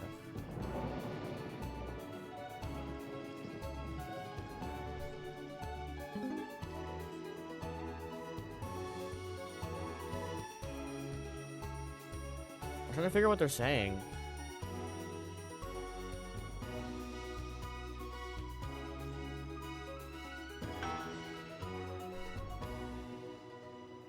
At first tonight, while Advance is certainly proving popular with the majority of the country, who've seen their wealth and standards of living increase considerably, for some, the transition has not been as pleasant. That's right, Megan. The formerly aristocratic members of our society have had to make major adjustments to come to terms with the new regime. Robin Short is in suburbia investigating rumours that these previously privileged people may be planning some kind of protest. Robin? Thanks, Megan. I'm here in moderate Hatchings to talk to Wentworth and Penelope Somerset Bentley, who were relocated to the house you see behind me after Advance passed the Assets and Wealth Act on their first day in office. I got Tell that. me, how are you settling into your new lives? Well, quite frankly, Robin, we're not settling in at all. Our neighbours are right-watters. Simply untenable. I hope you'll forgive my language, but it's as steaming as a Wednesday hatch basket with too much spatting. Steady now, Penelope. Sorry, Robin, my sister's under a lot of pressure. She had to dress herself this morning and she still hasn't quite recovered, Robin. Bubble-dee-doo. My goodness, that must have been quite a shock. She really struggles with ribbons, Robin. Well, at least you've been rehoused in a nice big house. Big house? This grubby little gaddis spatch only has one staircase. And the breakfast room and the dining room in the same bloody place. Imagine that, having all one's grub in one room. One room, Robin. So what would you say to the people that feel that your family has had it far too easy for far too long, and that these redistributions are both Come on, don't do fair this to me. and just? I hardly think we've had it easy for fuss's sake. Only one of our swimming pools was even heated. But realistically, what can you do? Well, you've asked the right wordy question, Robin. Thank you, Wentworth. I wasn't the youngest ever editor of the Swinstead Middle School Inquirer for no reason. I think our toilet butler was from Swinstead. Dear George. Oh, I wonder what happened to him. I remember! Daddy tried to shoot him in the buttocks and he ran off into the woods. Oh, good times. Oh, that's probably my last happy memory, Robin. Tragic, but what can you do? We will rise and rebel. We wage war on our revolting rulers with righteous words and rebellious writings. Our best guess in our quest for redress is to divest our breast and an undress bare chest protest. Oh, what's that? Daddy! Daddy, it's Daddy! something! Please don't do that. We can't show this on the news. Right, you buggers! Oh my God. Off too. Well, at least you are showing some shame.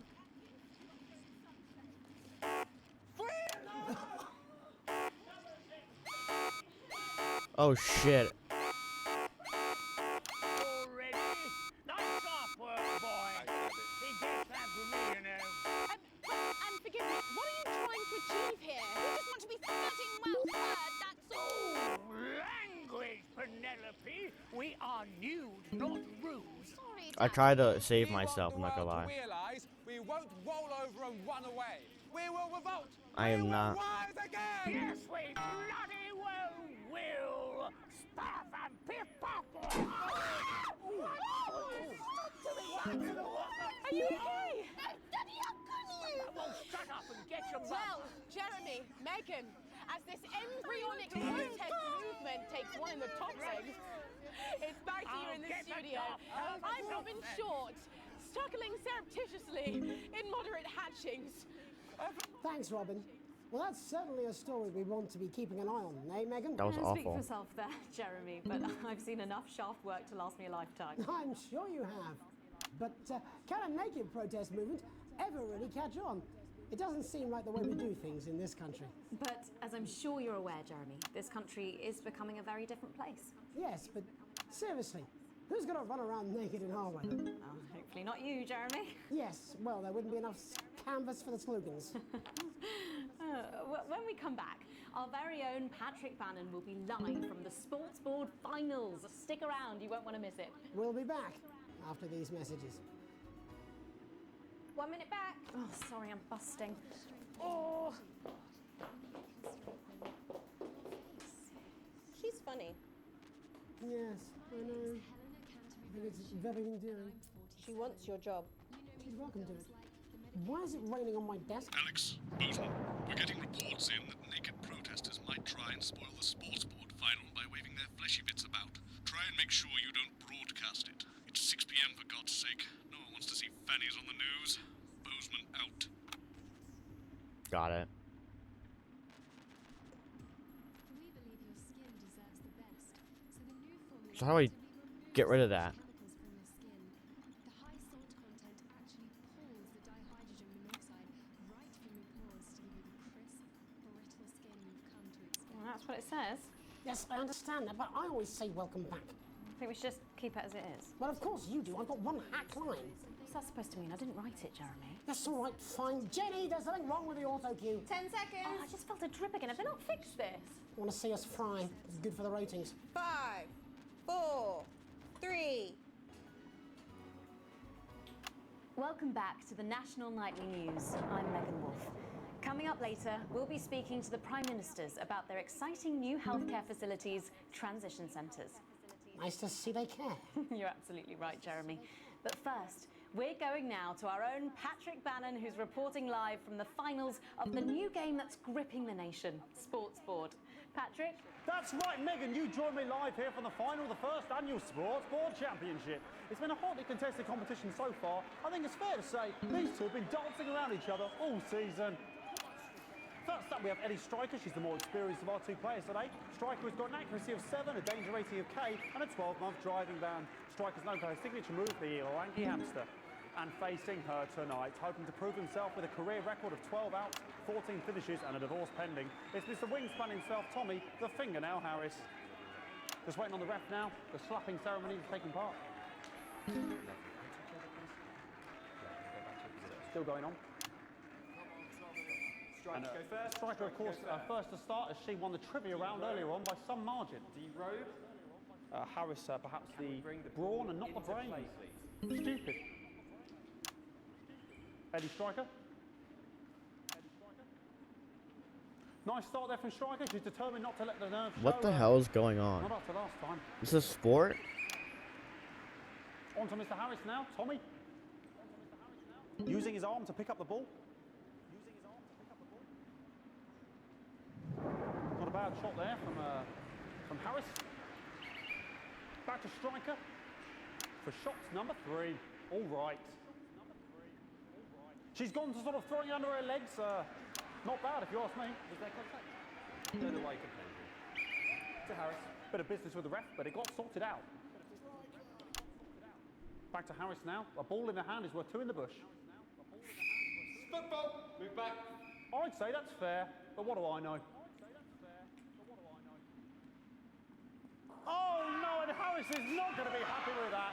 So really not a good start there for Tommy Harris in round 1. We can only hope that round 2 treats him a bit better.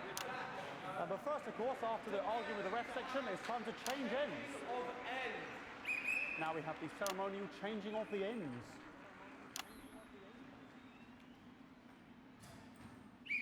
And of course, now they go back to the starting positions, as that makes sense. Striker giving it large. Second round, double. Harris. Winter round 2 now with Harris. Okay, we seem to have some sort of streak on the pitch. Apologise if we broadcast any of that stuff.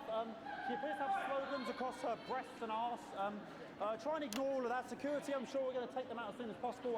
Apologise if we broadcast any of that. As I said, we're going to get the situation resolved as soon as possible. They're trying to carry on play, but it's proving a bit difficult, and I'm struggling to follow. Because it's quite an eyesore, and women's body, yeah. All right, great. Okay, so back into round 2 now, and Harry's absolutely determined to close that massive gap. Eddie Striker. No, it's just some of the tightest play I've seen ever. I'm trying, but I was not expecting some random ass lady to start shrieking out of nowhere. And was that the fitted thumb screw? We haven't seen that since the heats. What a brilliant move. Back to Striker. What are they losing And for? we know what that means, ladies and gentlemen. That is, of course, the ground sound. Excellent bit of play here on both sides of the bucket. I don't know about you at home, but I'm finding the technical mastering display here absolutely blooming jaw-dropping. I love this. I love this sport. The ref has spotted something in Harris's neck or head. And Harris is having an absolute shocker. What a miserable start there for Tommy Harris. But he is a late bloomer, of course. And after all, it is a game of 2 halves. 4 rounds and 7 subgenres. But now, of course, it's time for the half-time show. Sponsored by Remington Smith. Okay, that doesn't something else. Must be some music here to start the half-time. 6 minutes of this sport. Okay, another posh protester loose on the court here. We can only apologise for that. We'll do our best to Oh, there's more streakers. Is running around here with his genitals on display for all to see. And ruining what was shaping up to be quite the dance interlude there. Now he's thrusting himself in Harris's face. I'm trying to... And the bucket has been knocked over! I cannot stand it when the bucket gets knocked over. Hopefully he'll get taken out now. Genitals flying around for all to see. Really, if you ask me, not Sunday morning television. And out of there, hopefully taken away, never to be seen again.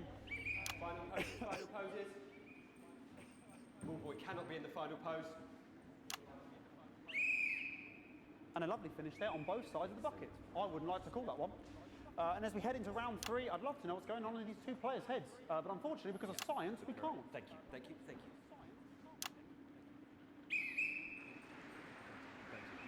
Not bad. Well, that ball boy's giving me the eye all day. I don't know what's going on there. Striker there, not a great start. She looks a bit flustered, I think, after all that swinging around. Back to Harris here. God, what I wouldn't give to be that ball. Am I right, ladies? What? What? Tommy Harris. Tommy Harris. Let's see what you got. And it dribbled down his arm, which Really? is a really good move, because of course if it dribbles I down like his that arm, move. goes That's a off good it's not move going there. to Good bucket. job. Back to striker.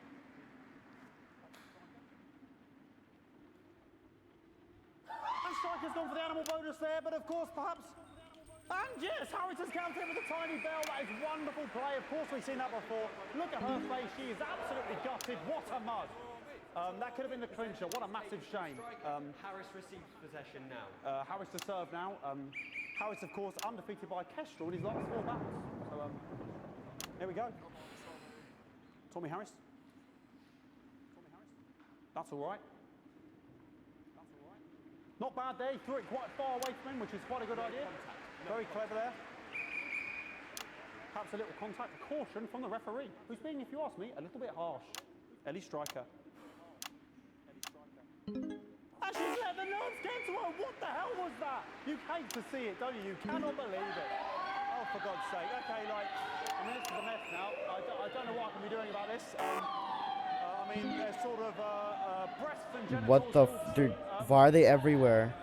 I mean, there's only so much you can do. They're sort of everywhere, aren't they? All right, I'll try and carry on. The players are trying to carry on, but of course it's difficult because these protesters hopefully we can get them taken off soon so we can carry on with the match. Nonsense is going on here. Yes. We want our money. Yes, very good. Take them away. Bloody wasters. Absolute wasters.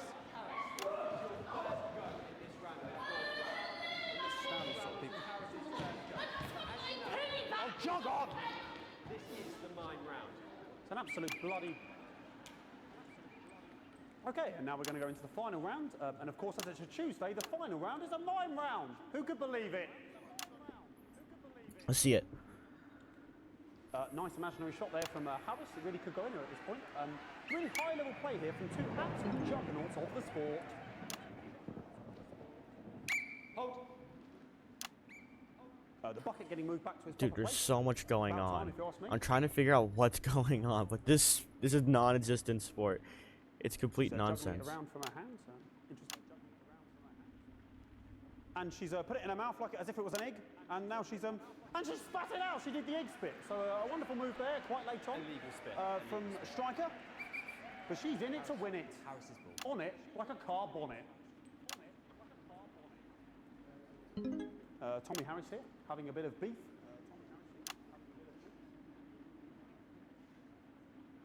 And he's peeling it as if it were a banana, which is an interesting move. Not sure if he hasn't had his potassium or what's going on today with Harris.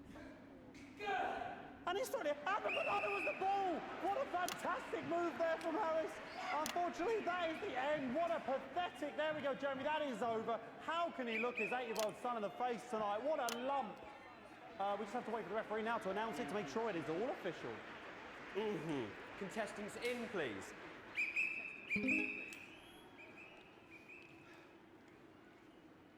And the winner of the first annual Sports Board Championship is... Give it to us. Everyone! Okay, the ref has decreed once again a win for everyone, including me as my 15th win in the Sports Oh Board wow! Championship. Look at that. I'm going to be celebrating This tonight with I my love wife this and sport. children. Another wonderful I just victory for won, me. guys. Thank you. I know. I know. To collect their I know. medals, their 6th and 7th respectively. And thanks again for watching the Sports Board Championships. What more is there to say? I'm Patrick Bannon. Looking forward to celebrating tonight. All that's left to say, Jeremy, is back to you in the studio. Patrick Bannon had an extraordinary final. Historic sports board, Jeremy. I didn't know you were a fan. Oh, yeah, I can wrench a doubler with the best of them, I'll have you know. I certainly wouldn't bet against you. When we come back, I'll be talking live with Prime Minister I saw that too. What the fuck? and Peter Clement, who apparently have a big announcement you wouldn't want to miss. That's coming up after these messages. Oh, yes, it was very good. 1 minute back. Fucking microphone shocked me. What? Fucking microphone just shocked me. Where's that sound guy? I had to play this ad. Everything okay? Oh, the mics are just trying to kill us now, apparently. You'll be fine. You're unshockable. I'm immune to your Boozman again. Just heard from the chaps in maintenance that this storm is causing the odd power surge, and some of your controls might be a bit, dangerous. Now, I know you're tough, and you can take the odd shock for the sake of a perfect news broadcast, but too many in quick succession can stop the old ticker. I'm sure you'll make the right decisions. Boozman out. Buckets. We seem to have sprung a leak. Well, several, actually. You're going to need a whole new lining up there. Triple C. We'll look into it. Okay, calm down. See you again. Miss Wolf, your star seems to be in the ascendant. It's a great time to be alive. Too bloody right. Peter Clement. Megan Wolf. My, but that's a firm handshake you've got there. She's tougher than she looks. Am I here? Here. Oh my gosh. Look on your left. Right you are, pet. Is your seat damp? 10 seconds, everybody. No, mine's fine. Have you had a little accident? Cheeky cow. 5, 4, 3. Welcome back. I am delighted to be joined by Prime Ministers Julia Salisbury and Peter Clement. Welcome to the National Nightly News, Prime Ministers. Oh, please, it's just Julia and Peter. We don't believe much in titles. It doesn't seem very advanced. We're delighted to be. Well, firstly, I should ask how you feel about the graffiti that's been springing up across the capital. Should we be worried? Oh, no, you definitely shouldn't be worried. Well, not unless you've got a fatal paint allergy anyway. But yes, it does seem that there are still some people we haven't been able to help. You know, whingers mostly. People who yet to benefit from the many advantages of the new future. And you know, Megan, as my old mum used to say, there are some pissants who just don't know how to be happy. We're working hard to reach these people, find out what they're angry about and how we can help. The door to my government is always open. Someone's dripping on me. But we didn't come here to talk about what may yet turn out to be some alternative arts project. Which we no doubt will have funded. When we want to talk to the nation about something far more exciting. Yes, your office briefed us that you have an announcement to make, but they were being surprisingly secretive about it. Let me ask you a question, Megan. Oh, okay, it's not usually how it works, but... What scares you? I mean, really scares you? It's that was good. Pet. She's talking about death. We're all afraid of our deaths. It's part of being human. Sorry, are you saying that advance have cured death? That'll be a vote winner. Yep, that was definitely a drop there. But while we may not have cured death, we hope we found a way to make it much less scary. And much less painful and much less expensive. Look, which is me close-up camera, Pet? Oh, funeral stuff? When I was 13, my mum came and got me from school. He was to go to the hospital. My granddad, he'd collapsed that morning, so we'd all to say our goodbyes. And I went in to see him. He were all frail and pale. And I was scared because I'd only seen him the week before, and he'd been fit as fiddle. No. And he said to You don't me, get to have a different shock on me right now. he said, it's the right time. I don't ever want to be a burden to the people I live. Was that the last time you saw him? Nope, 3 days later we were back home. He lived with us for 9 miserable years after that. He had to be fed with a rubber spoon. He had a commode, so he'd just take a shit right there in the lounge while we were watching football. He wouldn't even wait till half-time. That sounds... It was awful. It was awful for us, and this is the point. It were awful for him. He could see it was destroying me, man, watching him slowly fade away. And he would beg her to turn off his breathing equipment at night, but she couldn't, or she wouldn't. It were a crime, you see. And she didn't want to lose the children, as well as her old man. No family should have to suffer like Peter's did. And now no family will have to. The health service is today opening the first of 300 new transition centres. The transition centres will handle everything for your last days. The legal, financial, medical and emotional I don't know what... catered for and paid for by the government. So, even the poorest citizen gets to pass on with dignity when they choose. And that choice is important. This is a service only for people who choose it. For people who feel they've run their course and don't want to burden themselves or their families with a slow, long, humiliating decline. microphone back has just given me electric shock. Are you okay? I don't know. I think it fried my asshole. Oh, we're still on the air, Peter. Yes, sorry, my apologies. Oh. Are you not worried that this new system might be open to abuse? In what way? Sorry. I'm getting it too, pal. Can I get a little bit of help here, please? That the older generation might feel somewhat... Holy shit! Massive. Right, no, this bastard's coming off. That the older generation might feel somewhat coerced. Coerced into spending their final days eating gourmet Ugh. food and drinking fine wine and luxury spas and gardens. Look, I am perfectly capable of... Prime Minister, please watch your language.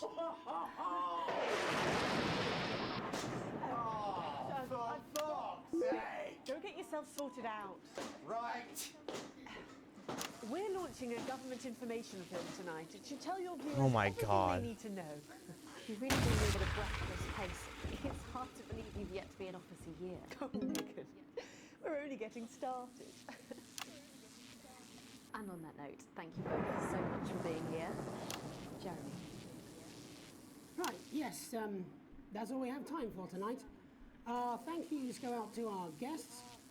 Congratulations to all the winners at the Sports Board final. And we'll see you tomorrow night at the same time. My name's Jeremy Donaldson. If you can, have a peaceful night. And we're out. Crazy Neil. Everybody. So they just... The same stuff. I don't suppose there's any way this could be a good thing. It's for my nephew, so we transitioned the moment I start the leak. Whew. Did not like that part. Yeah, E. I deserve that E. That's awful. That was an awful segment I did there. It's still snowing. Oh my god. I'm like, you received your full wages. Sometimes splurging. Wow, look at that. Wow, I'm still liked. And I got the resistance. Okay, resistance. Leave me alone.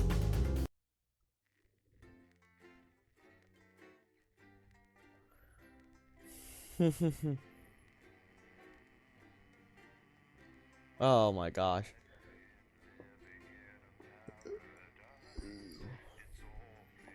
This gets really good. I'm not gonna lie, this is getting way more unexpected than I thought it would be. The lockdown? Alright, before I do that, I'm gonna go to the bathroom so I can pause. I'm back, and I'm guessing this part of the story is gonna be the breaking point. So let's get to it. Oh, thank God you're alive. It's Jenny, the floor manager. Are you okay? Alex, you need to get it Oh together. no. Look at the broadcast screen. Just look at it. That's all we've been putting out since you went down. You have to fix it, now. Look left, Alex, out the window. See? They're all over it, little bastards. What the fuck? You need full charge to clear that many off. Hold down the big button until it's fully charged, then release it to zap the little fuckers. Excellent, Alex. We're broadcasting again. They must have built up while you were napping. Usually it only takes a tap on the button to clear one. Look, there's a lone one climbing now. Zap it off before it starts to mess up the signal again. Oh, really? Great. How much shit do I gotta do, pal? For now. Right. We're about a minute out. Get the adverts loaded up. I've got to deal with my pet idiot. And Alex, keep your ears open. You'll hear them climbing up the tower. Don't let them build up. We'll be going live to the National Nightly News. But before that, let's take a look at what's coming up later on. This has no credibility, Jenny. At 7 o'clock. No professionalism. What's wrong with this picture?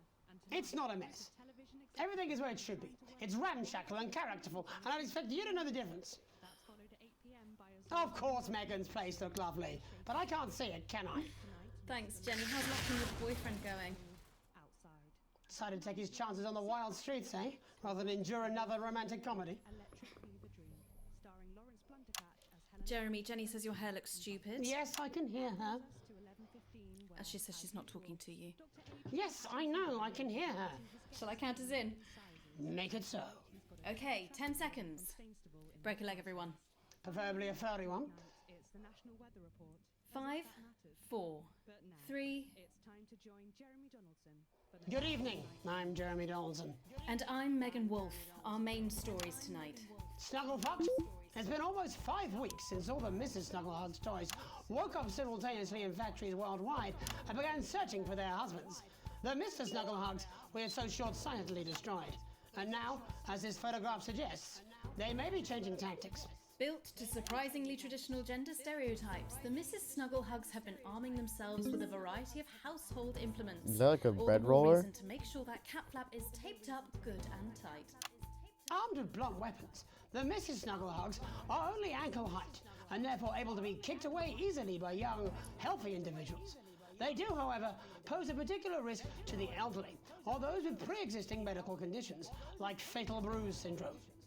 Going stir crazy, with no signs of Mrs. Snugglehugs' batteries running out, and the government lockdown now in its 31st day, domestic relationships across the country are taking some unexpected turns. Dramatic reports are beginning to emerge of uncharacteristically bold behaviour in homes across the country. And we're not talking about the model planes that occupy so much time in the Donaldson household.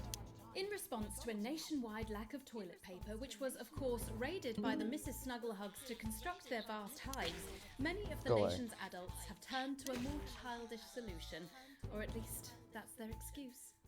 Going it alone, popular crustacean Johnny Hamsleeves is back in the news today as his astonishing photograph that he leaked himself shows exactly how he's been spending his lockdown. It seems that when the lockdown was announced, Johnny's long-term partner, Tiffany Lamour, was busy in the capital preparing her new show, Chocolate Clit Bombs, for its now postponed grand opening. Let's hope the exhibits don't melt. Being locked in alone seems to have made poor Johnny realise the empty pointlessness of the professional sportsman's existence. A life that, while no longer bringing great wealth, still offers vacuous conversation, narcissistic wives, and an utter lack of social importance. Let's hope he doesn't run out of toilet paper for those tears. The shape of things to come? In their own version of a lockdown for more than 45 years now, the descendants of Doctors David Wong and Ingrid Sporsborgen-Horgensvoord and their unfortunate team today managed to get a personal statement to the surface using flagellized imaging equipment. Many of the Sporsborgen-Horgens brood, as they've come to be known, have certainly captured the public imagination, with a recent vote naming Helvetica Sporsborgen-Wongensvoord the most likely to survive a massive electric shock. Greetings from Dante's Tate, or as we say down here in the family, many mushrooms to you. I don't know what a Mrs. Pluckless Plug is, but they sound like they're causing you guys real problems. We've been trapped down here for 8,961 days now, and all I can say is I sure am glad Mum and Dad chose not to get on that escape craft. Since they grew me and the rest of the family, we've been getting on famously, and sometimes Mum stops crying for upwards of 20 minutes. Also, it turns out, at push, you can eat flards, if you can handle the stomach cramps and the amnesia. Greetings from Dante's Taint, or as we say down here in the family, many mushrooms to you. There's so many of It's them. hard to believe they've been down there so long now. But as everyone knows, time moves differently underwater, Jeremy. That's why goldfish are so stupid. That's right.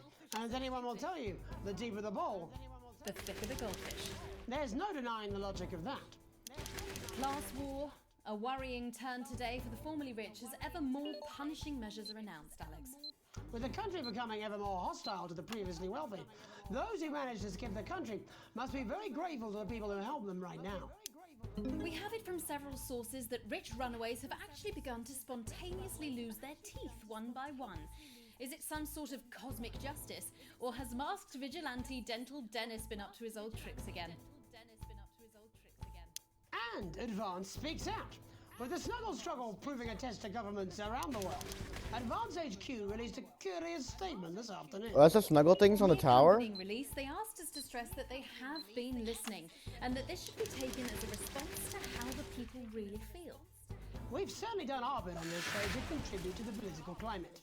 But let's not forget, how we behave in our home lives is what really matters. Let's hope it's not just me who filled out that questionnaire, Jeremy, or we're all in trouble. Let's play that statement. Good evening. In these difficult times, it's important that we all feel united. that we're all in this together. And for a short time, we must Feel like it. bear I just feel like it. significant Get these snuggle hogs off my fucking tower. I'm trying to play. myself come to terms with these tough, You know what? You're getting the transitory times. extra shock. I've written a list of things that are just as painful as all of this discomfort. I thought it would be helpful to share my list with all of you. You too. We're getting a little bit of shock. Christmas with the in-laws. Your child's school play. Youth. Beauty. That phase you still don't talk about. Your New Year's resolution. Your husband's hairline. Your waistline. Your term in office.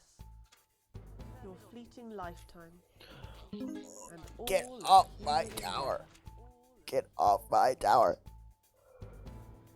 I hope my relatable list has allowed you to find reassurance. To know that just as these things pass us by, Look at them. so too will this crisis. Look at them climb. Together we will Look what they're endure, doing. as we always have. Thank you. Delectable stuff. Later tonight, Jeremy will be catching up with brave roving reporter Patrick Bannon, while I check in with two friends of the programme who find themselves stranded at opposite ends of the country. And then, in part 3, there's going to be a quiz. Presumably because there's nothing more important going on that you might like to report on if you were, say, a news programme. And in a moment, we'll both be asking Sophia Remington how such a trusted brand can have made such a terrible manufacturing mistake. With what it describes here as help from popular psychic scientist Delia Lywell. Oh, I like her. No, you don't. Why do you do that?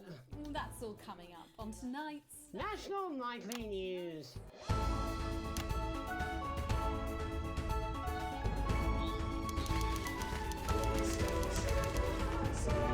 Get these snuggle hogs on my fucking screen. My tower.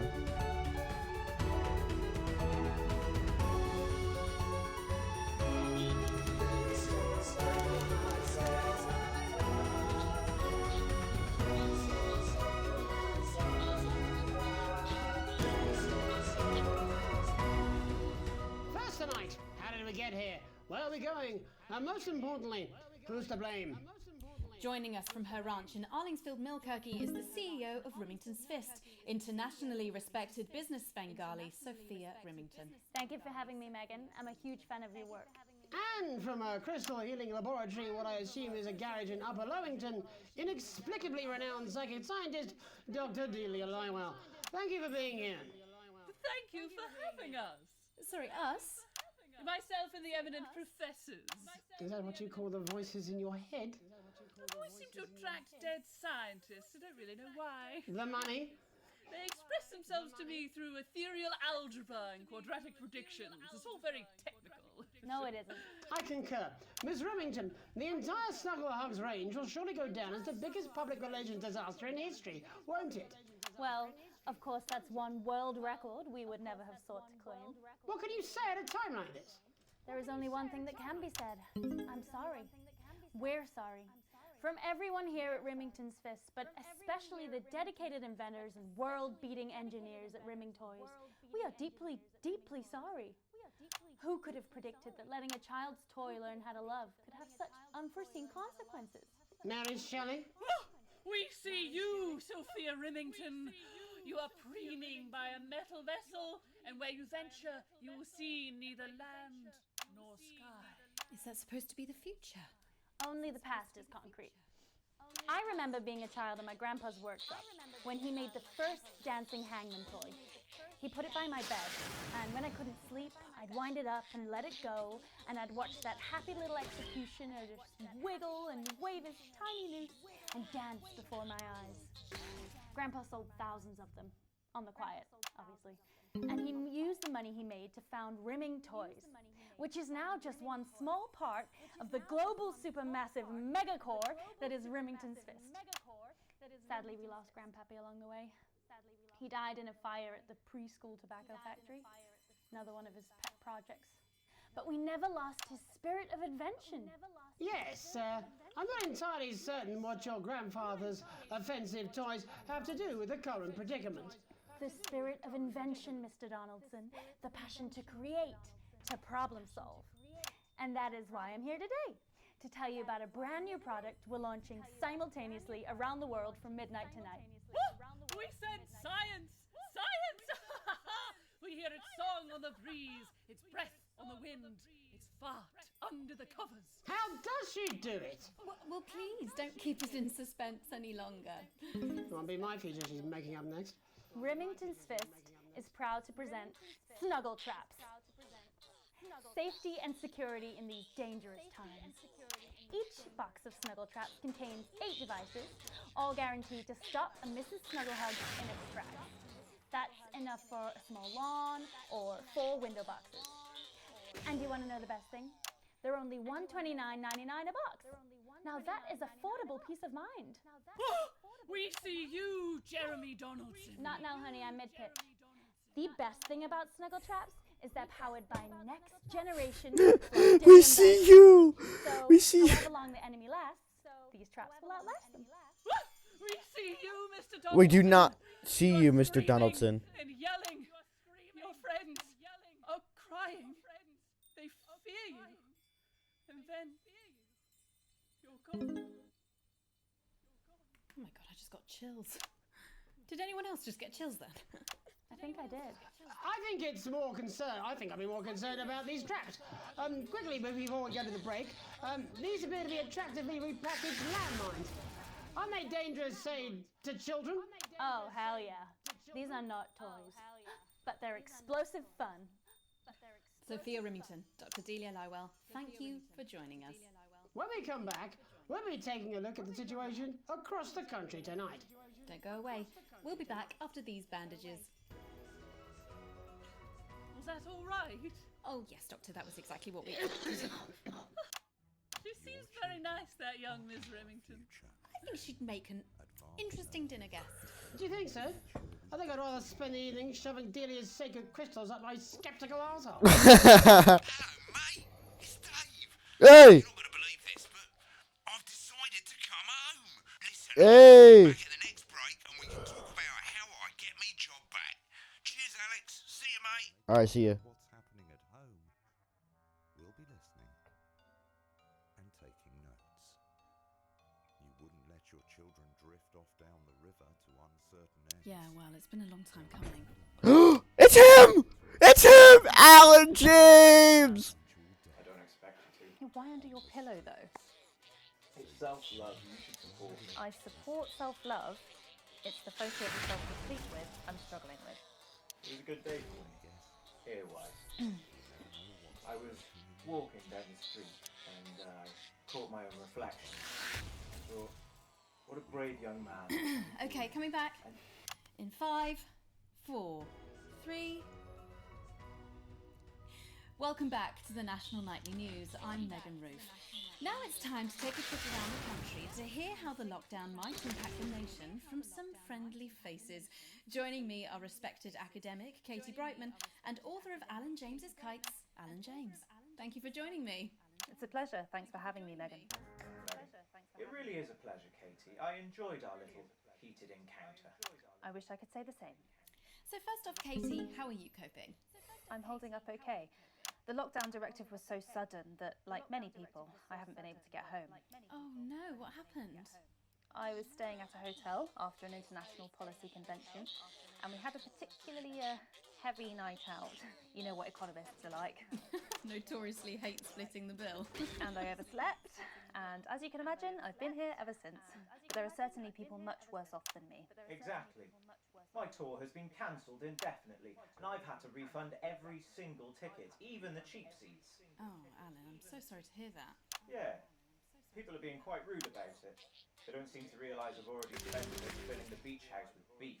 The crisis claims yet another victim. So, this is just a reminder that my book, Alan James's Reich, is now available in paperback. Unbelievable. What was that? You're unbelievable.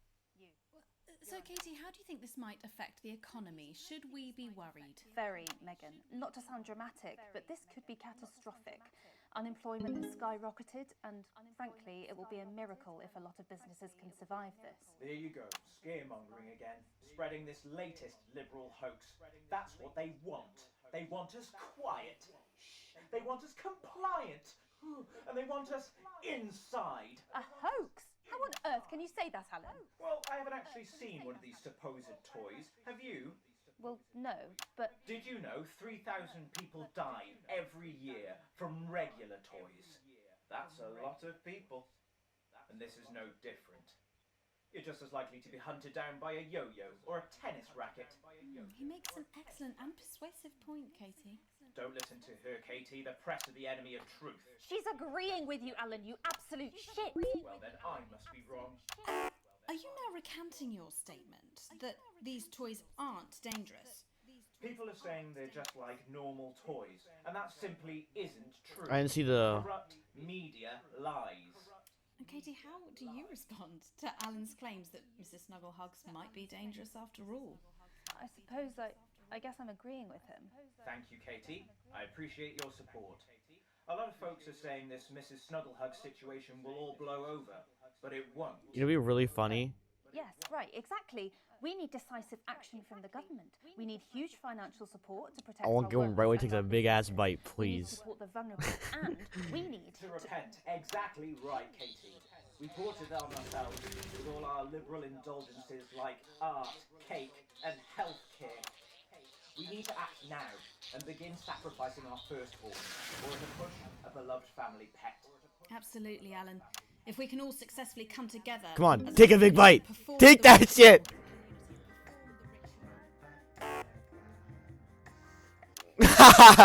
Katie, could it be any worse?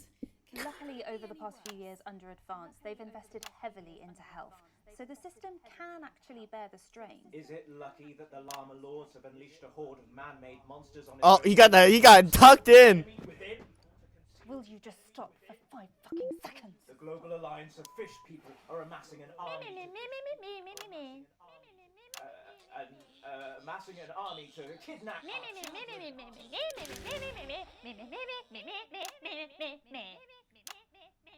That's you. That's what you sound like. That's you. That's what you sound like. But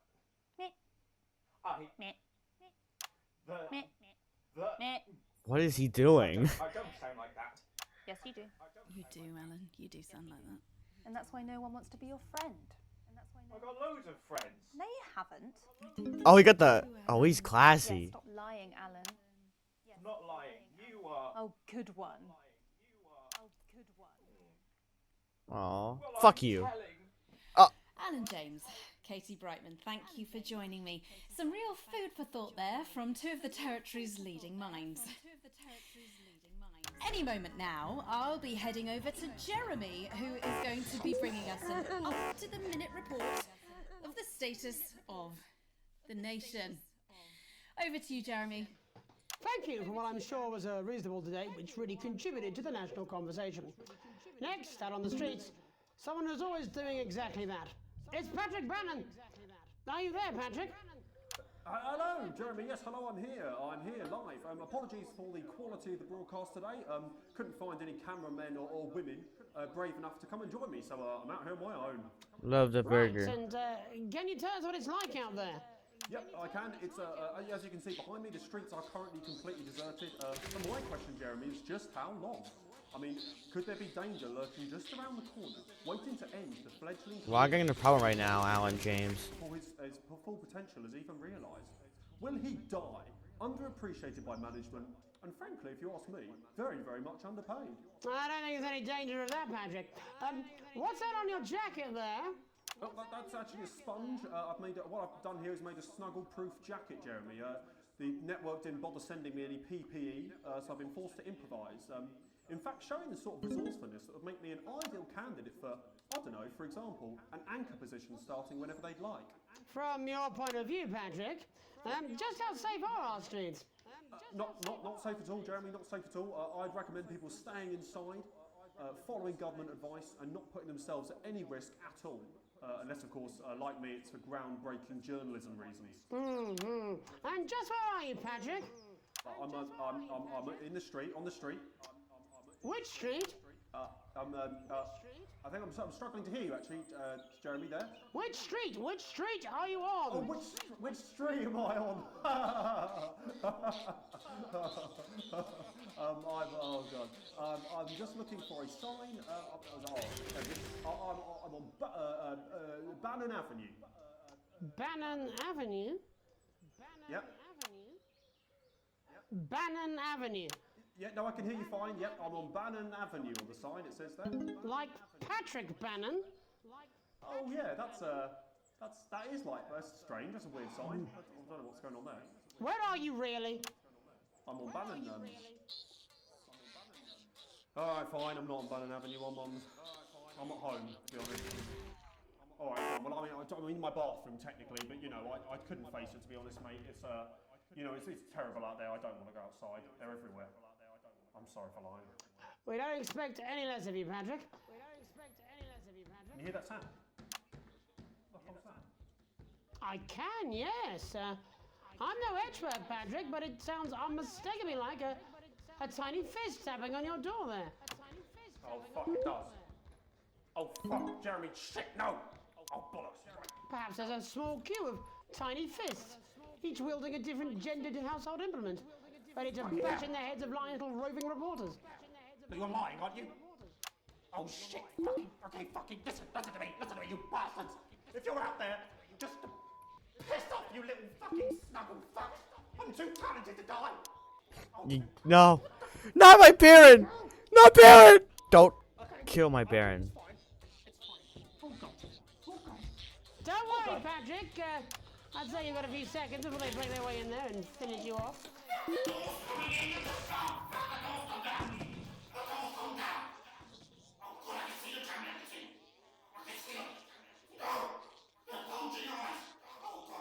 What do you see, Patrick?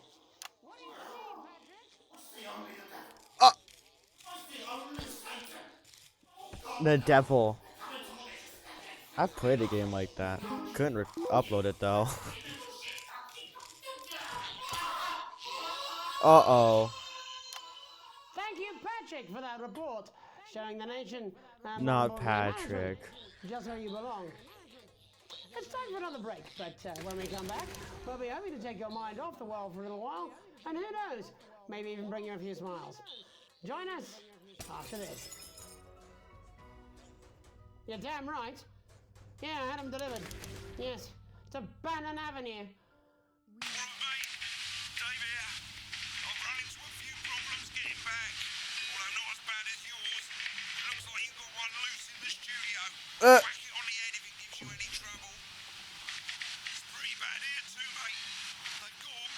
Oh, look at that, it's the sun.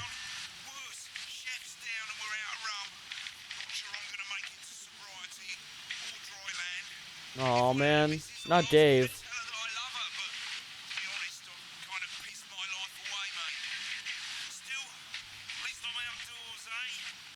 Aging, possibly more so. We need to come together, every single one of us. No, I'm not. Hi, what's good? I'm not going to. Go away. I don't have to. No, you're being a child. I'm not. Who's this? Hi. I'm not. No? No. Oh, 5, 4, 3. Welcome back to the National Nightly. Well, welcome back anyway. Go away. We know isolation isn't easy, so finally tonight, we have something a bit different for you. Even though some people felt it's not our job to entertain the public with absolute nonsense, other, more important people overruled those people. So it's time to find out who will National Nightly win and who will National Nightly lose. So, how do we play? Well, joining me is a man who knows all about playing. It's Tommy Harris. Hello, Tommy. All right, Johnny. It's good to see ya. And how are you finding the lockdown, Tommy? What do you mean lockdown? The enforced isolation of everyone in the country. Ah, yeah. I think I heard about that, actually, yeah. You're in bed, Tommy? Yeah, you called during nap time, so... Of course, that's my fault. So, why don't you tell us how the game is played? Well, it's pretty simple, Jeremy. Can you go away? I'm going to ask contestants from around the territory 3 questions about what else, yours truly. And those people are going to get a chance to win a very special prize. And what are they playing for, Tommy? Drum roll, please. Jeremy. Oh. Thank you. This. What is that? It's my Don't do athletic that. support, Jeremy. Oh. But I've signed it, so. Oh, well then, what a fantastic prize. Have we got anybody waiting to win this once in a lifetime prize, Jimmy? I believe we have Angie on the line. How do you feel about winning this man's old pants, Angie? I've never been so excited, Jeremy. And can I just say, I love you. Both of you. Well, you've said it now, haven't you? Oh, Angie, I love you. In a way. Tell us about yourself, Angie. What can I say? My name is Angie. Always has been. I'm a human woman, and my dental hygiene has been described as acceptable. Good. Because you feel like they're falling apart, don't Shall we? we get this shambles underway? Absolutely, John. Can I get 30 seconds on the clock, please? We haven't got a clock. Yeah, I did ask for a clock. So, Well, why don't you start, and I'll stop you when it inevitably becomes unbearable to watch. I love it. All right, here we go. Time starts now. Question 1. When is my birthday? The 13th of August at 7:19 a.m. That is absolutely correct. Question 2. What? I said, what is my favorite color? Crushed praline 4. Correct, the color of my nipples. And finally, Angie dear, what is my star sign? That's a trick question. You were born outside of the human understanding of the cosmos. Unbelievable, that is correct. Stop the clock. Wow, that really was tough to watch. How did you do, Tommy? Well, Angie, my love, you got every single question right.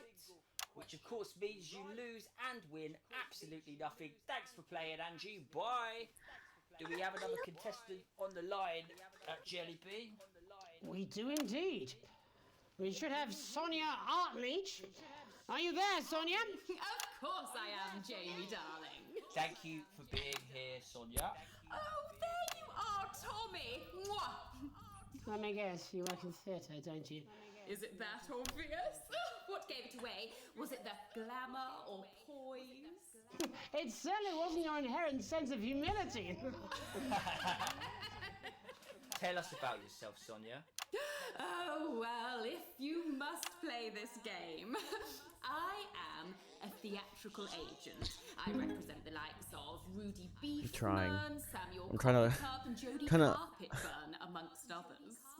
And how's the lockdown affected you, Sonia? Well, they may have closed the theatres, shut the studios, and boarded the cinemas, but they won't get me that easily. How are you managing without any work? Due to a savvy clause in all of my artist contracts, I am able to claim my 15% from their unemployment benefit. Wow, that certainly I just is rather have the things on my tower Standard stuff. than my room. Can I ask, where are you speaking to us from? Well, I work from home, you know, to keep costs down. And who's this? Oh, well, you know, when they gave the order, I was actually mid-meeting with a client, so we've been isolated together. No fucking way! What the fucking fuck? Is that Tommy Harris? I'm a huge fan. Can I just tell you how bloody brilliant you are? Actually, Jeff, we're about to play a game, aren't we, Tommy? We've got time, Well, if it's not too bold, I think I am in love with you, Mr. Harris. No, it's not too bold. That's all right, don't worry. Hey, I'd love to show you some of my stuff. I've been working on some new shit. Well, at least you're already aware. During lockdown, we've been workshopping some of Jeff's ideas for much younger children, haven't we? People still let you near their children, do they? Yeah, that's right. Yeah. I've been developing some shows. Oh my god, I've been switching so much I can barely speak. We'd love to see it, wouldn't we, Gerbil? Absolutely dying to. Right, so, what There's do 5 kids seconds left. love? Timely child support payments from their absent fathers. Shallow and overproduced musical numbers? That's right. Animals! So, I'm trying to address the things that kids Nice for 8 need to minutes. know, but through a medium that they'll understand. Do you understand? I think yes. I think so. Yes. Jeff's one of my best clients, aren't you? I am. Yeah. So, the first one we've been working on is called The King of the Jungle's Mortgage Repayments. It's about a lion who's having problems with his interest rates.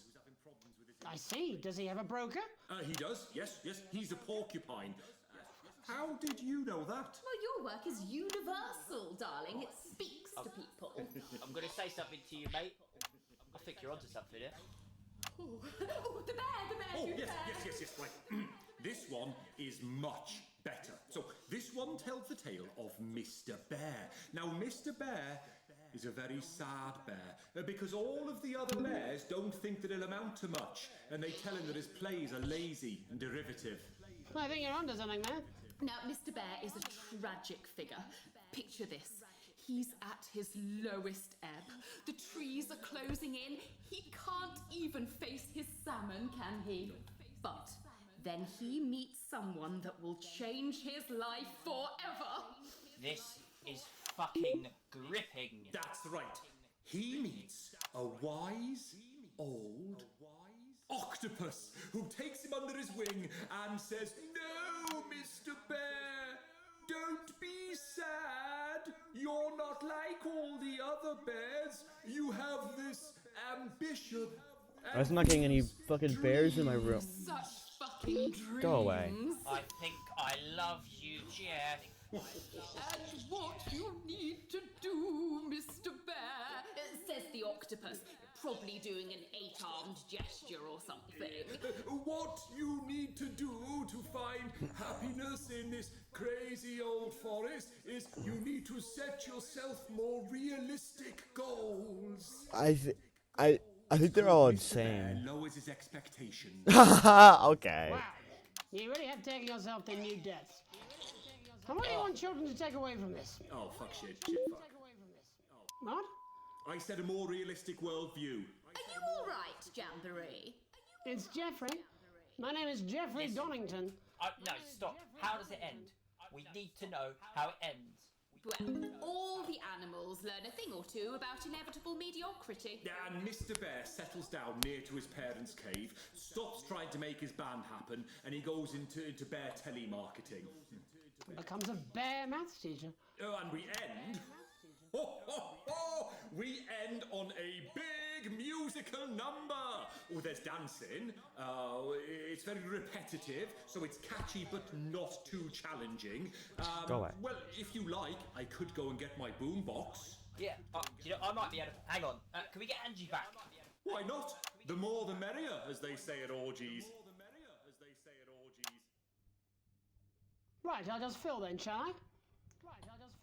Coming up in a moment, it's the world premiere that nobody saw coming. Lights! Or wanted. At all. What? I Is can there only confetti in my apologise room? in advance what we're all about What? to endure. You turn this shitting thing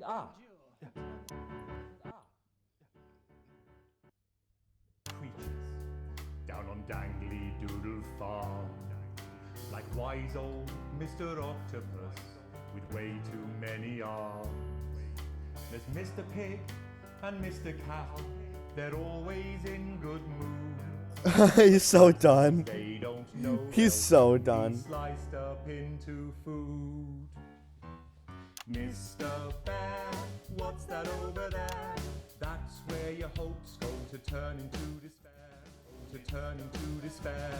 Mr. Bear, what's that over there? That's where your dreams go to die. Mr. Raccoon wants to go to the moon. He'll end up as a bus driver soon.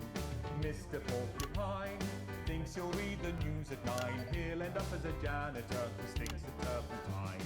Mr. Tiny Mouse thought he'd own a massive house, ended up in a bedsit where he can't control the louse.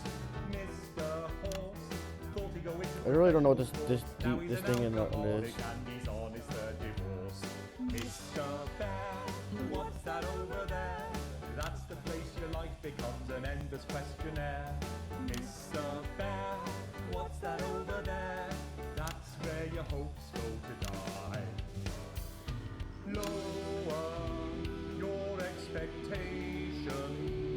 Maybe you could get a job. Maybe you could get a job. Telecommunication. That's what I'm doing right now. No matter how you try, you'll never reach the League of Nations. The best you'll get is middle rank in trading operations. So lower your expectations.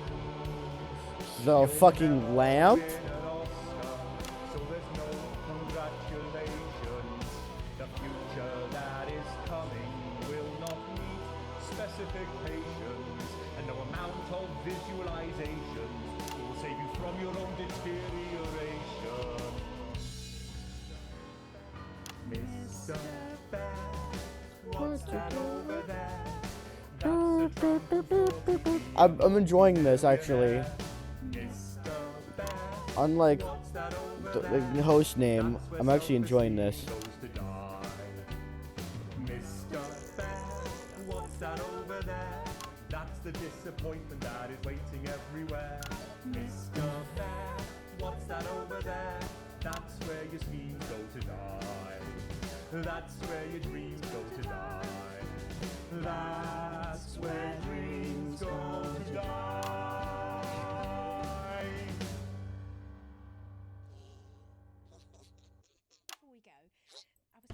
Before we go, Hi, what's good? I was hoping you might have a minute or two. Go away.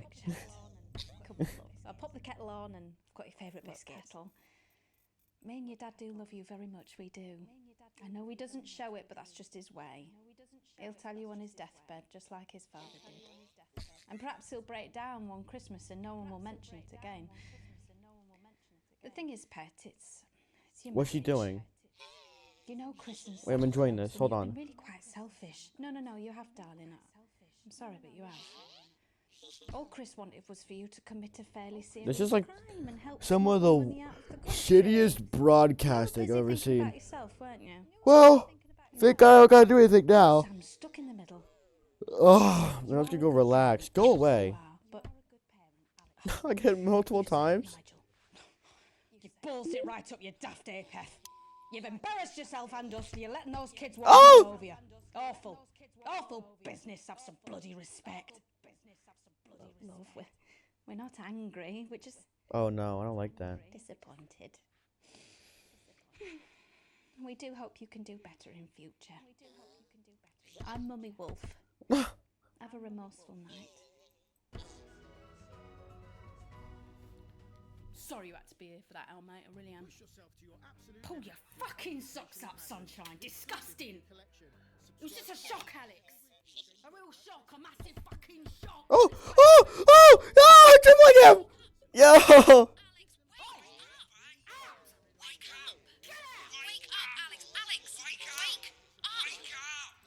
What the fuck? Huh? Oh, not D. I did fuck up a little bit there, I'm not gonna lie. Negative. How dare they?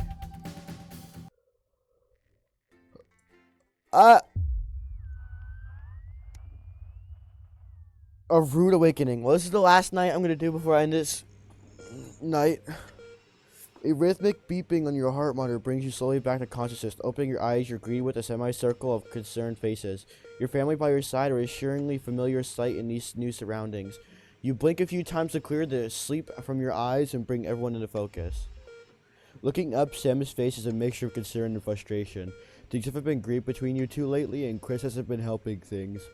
Looming at Sam's shoulder with a sour expression, it's clear there's still no love lost between you two.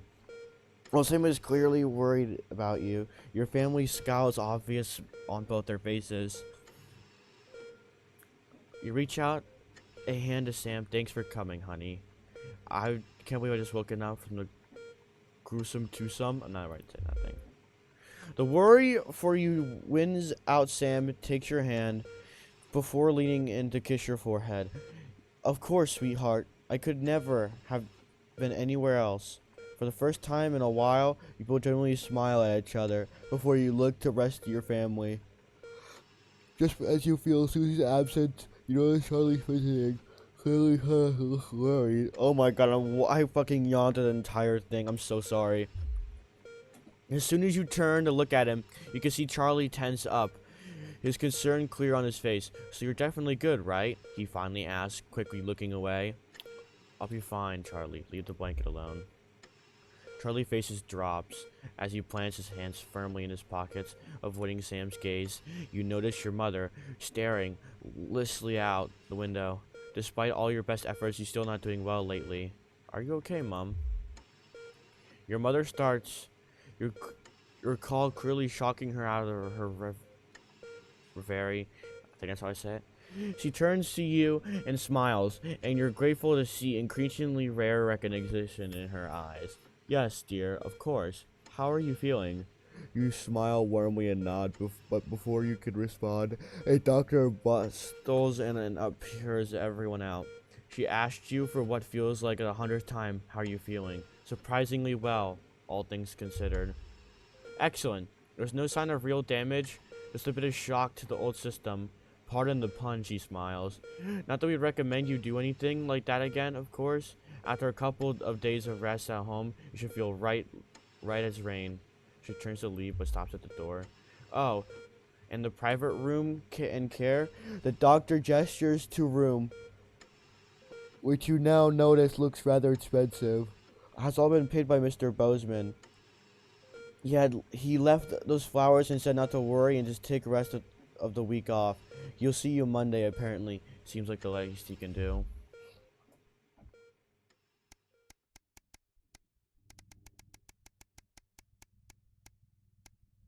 Day 180. A burden to bear. You come home from a particularly late shift to find the kitchen light still on, which isn't normally a good sign. Everyone usually in bed by now. Softly opening the kitchen door, you find Sam sat at the table. Bills and paper are strewn in front of him, as well as what looks like to be their second pack of biscuits. They give you a quick kiss and take a seat next to them. Sam frowns and goes back to the bill they're holding. Hey, sweetheart, just looking at the numbers again. They look at the door to the pantry, now converted into your mother's bedroom. We've been doing our best, but I think Cassandra really needs a nurse to look after her now. Suddenly the bills are all you can see. Fortunately, with the money that's been coming in and what we've been able to save, we've got more than enough to keep going. Sam smiles at you. I know things have been difficult, and daily care won't be cheap. One second. But she's your mother. We have to really, don't we? You gratefully smile back. Of course you will pay for the mother care. Your mother hasn't been herself for a long while. Maybe it's time to consider the other option? Sam seems taken aback. Well, she's your mother, Alex. I can't tell you what to do, but I don't think it's what she would want. They hesitate before her continuing. But then, maybe she would. She hasn't been her whole self for so long. I don't know. It's up to you. This isn't how she'd want her final years to be if she was still herself. Tomorrow, you'll need to tell the kids, and then book an appointment to the transition center. What else could you have done?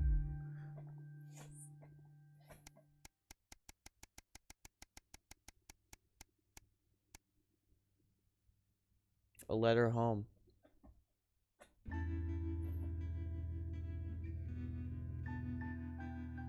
Sam's out with work tonight, and Charlie's staying at a friend's. The house is yours. You order a takeaway, have a couple of drinks, and decide to relax in front of the TV. Not a great selection tonight, but surely something to watch. Probably comedy. The humor's a bit hit and miss, but the joke about the kiln has you bent double in laughter. Wiping a tear from your eye, you spy something reflecting on the light of the TV under the coffee table. Curious, you reach down and bring it out of the light. As you pick it up, you remember a note that Sam's left for you. Hey, sweetheart, Charlie lost Susie's present. Would you mind looking for it tonight? As you hold closer, you're surprised to find the gifts and actually engraved lighter for Chippy. She claims the nickname's affectionate, but Charlie still scowls every time she says it. You're not sure Sam would approve. The accompanying note from Susie explains, Urkistan has a long tradition of glorifying the art of starting fires. Thought you'd like it. Don't do anything stupid, Suze. Hopefully it's just another souvenir, and not a new pastime he's picked up, or about to pick up. It's nice that she thought of that, of him. I'm not really too into the whole lore with the family stuff. This seems to be the last broadcast we have for tonight, before I'm gonna upload this to my channel.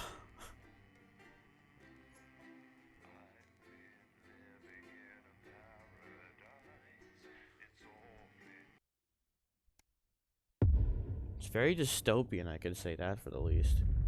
For the 80s.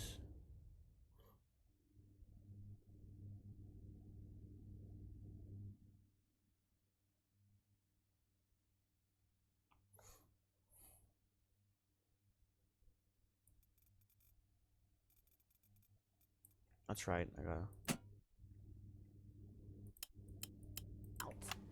You realise you're beginning to sound like me? I mean it, Kath. Stay where you are, Kath. Jenny? This is not Jenny's decision, Jeremy, or yours.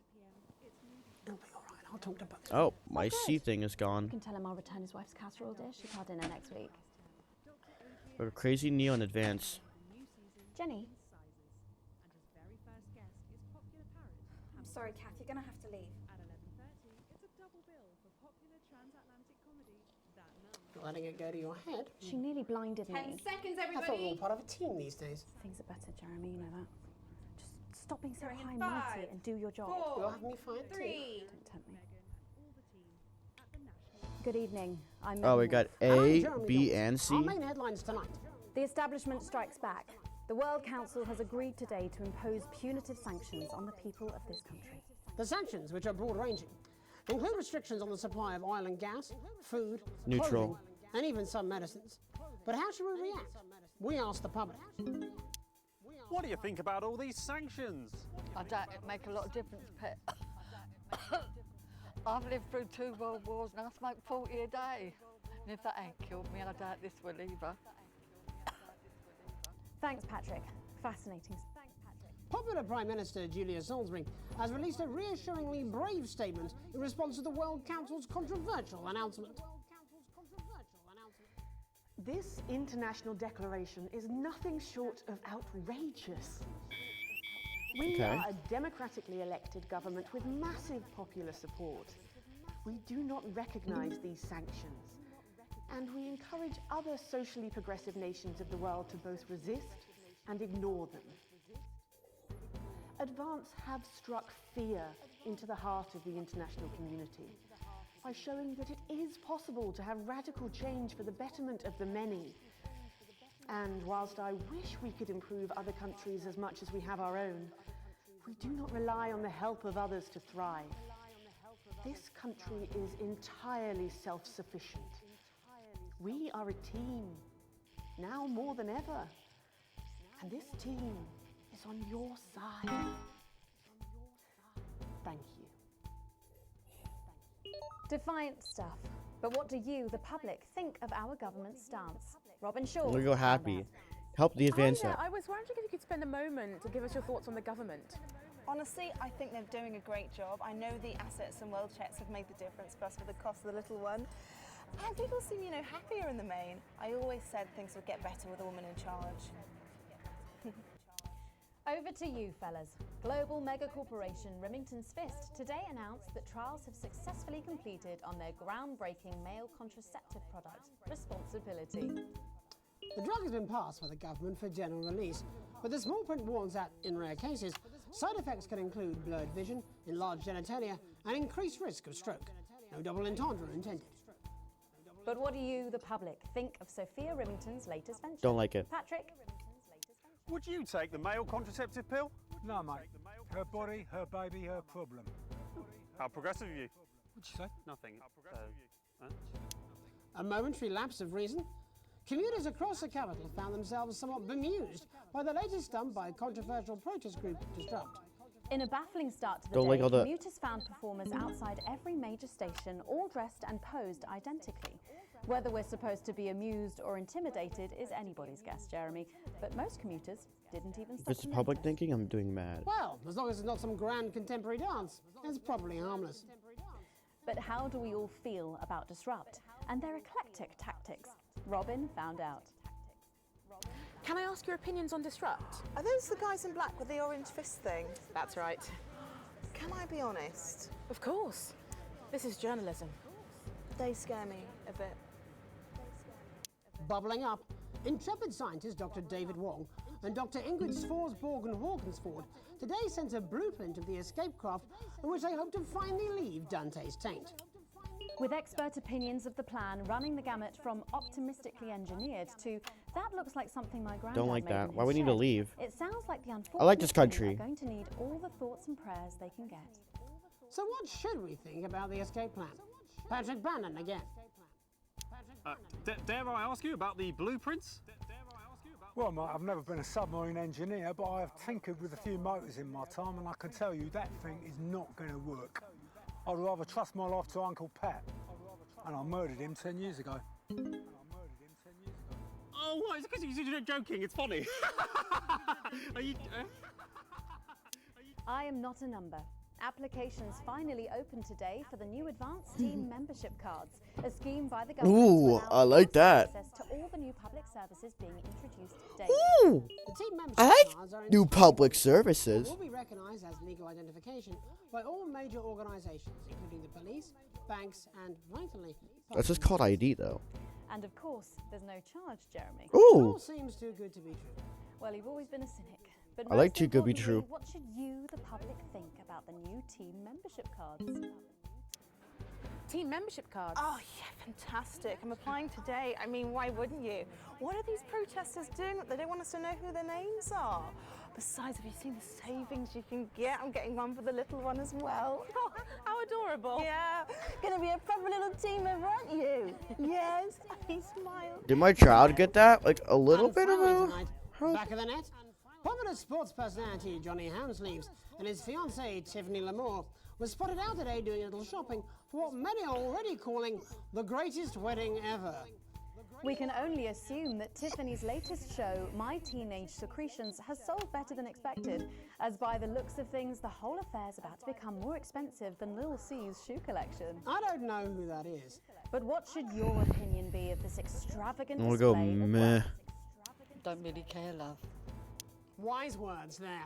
Later tonight, in a bit of a switcheroo, it'll be Jeremy in the culture chair, spitting rhymes with popular rapper Jay Zus. And then we'll both be chatting with a familiar team of thespians set to take the nation by storm again.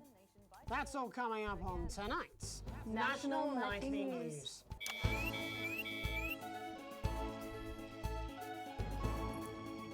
How beautiful.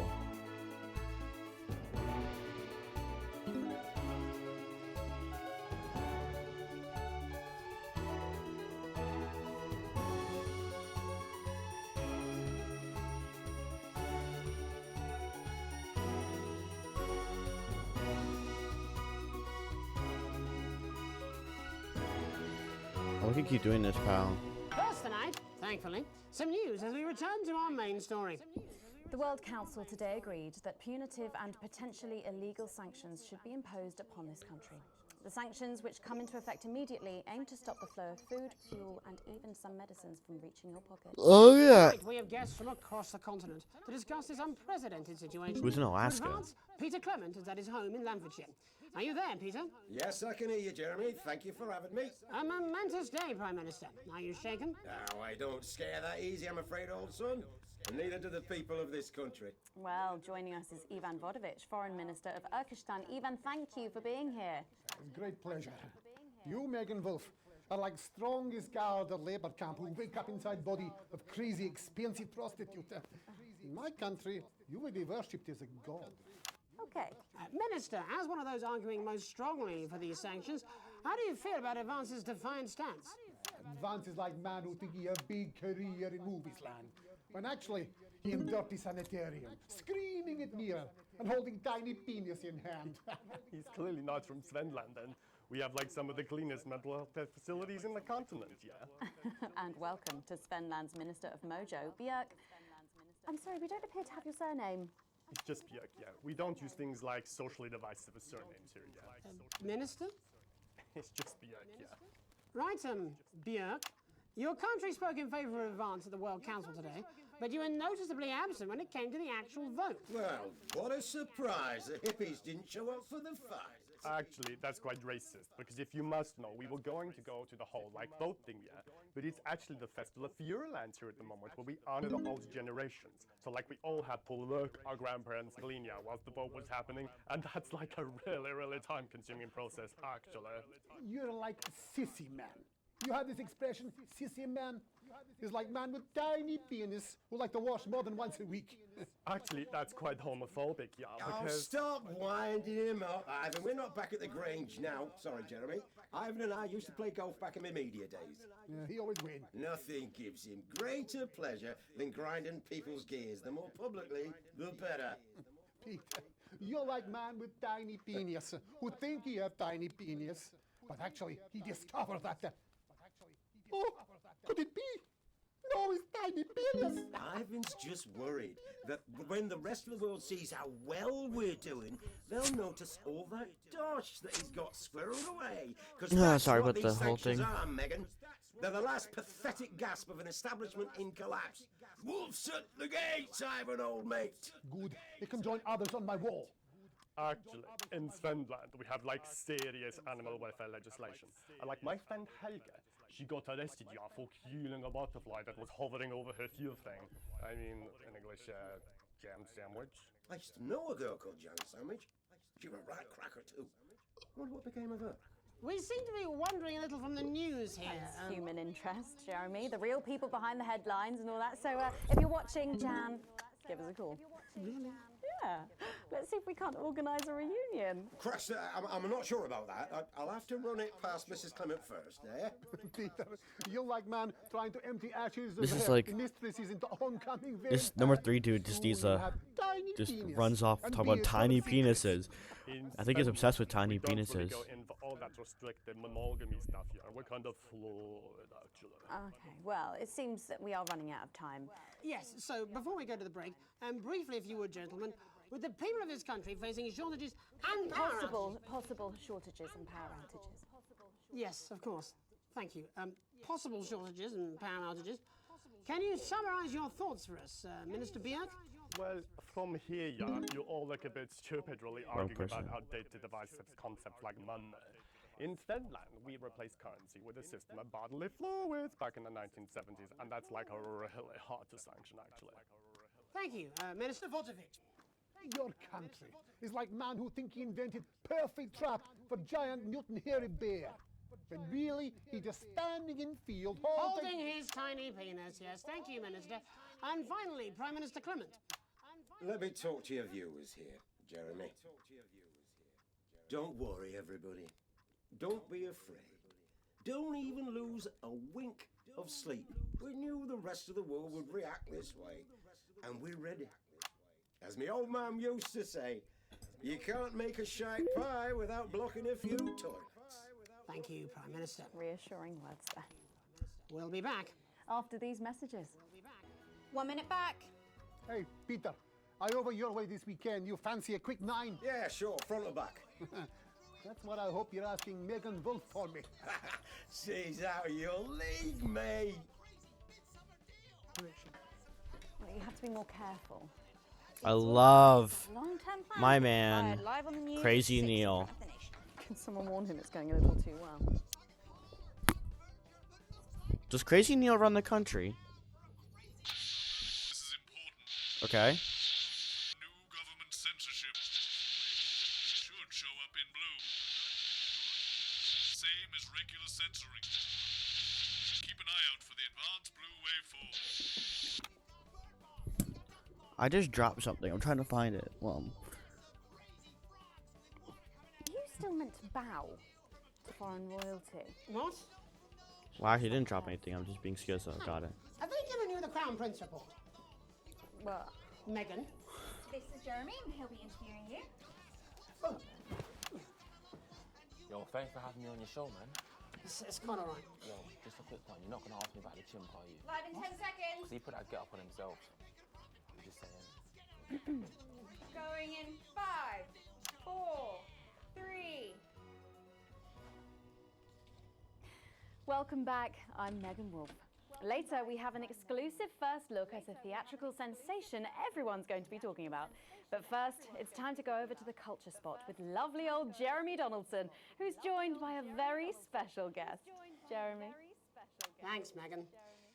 I have the honor and privilege of being joined by hip-hop royalty. He's been called the son of the streets and the father of truth. Not sure how that works, but whatever. Let's welcome Jesus! Thanks, Jeremy. Yeah, it's a real honor to be here on your show, The News. You know, as a kid on the streets, I used to watch you through a window of the shop, so to be here right now is crazy. You've had quite the journey to be here today. Can you tell us about it? Well, you know, I try not to, well, you know, the past is the past, and I don't like to dwell on it. I understand. You But yeah, man, the streets is all I remember. Like, my mother donated me to a charity shop soon after I was born. Elderly lady took pity on me. You know, she let me sleep on a pile of crime fiction until I taught myself how to walk. Wow, that's quite the childhood. And she died tragically. What's number Right 4? there in my arms, man. You know, I remember a tear falling as she laid there next to the used homeware. And in that moment, I became a child of the streets. I was just 18 months old. What a tale. What a tale. You're known for your direct and honest lyrics. Was your style informed by your troubled past? Oh, like I said, I try not to talk about it. It's just too hard. Of course. But my first album is about the story of the first 4 times I stole, so I wouldn't starve. A small group of infants came to see me as their de facto leader. They call me Mr. Cheese Slice. Anyway, we were like a family. So it would seem. Recently, you've been quite outspoken about the government. Yeah, fuck the government.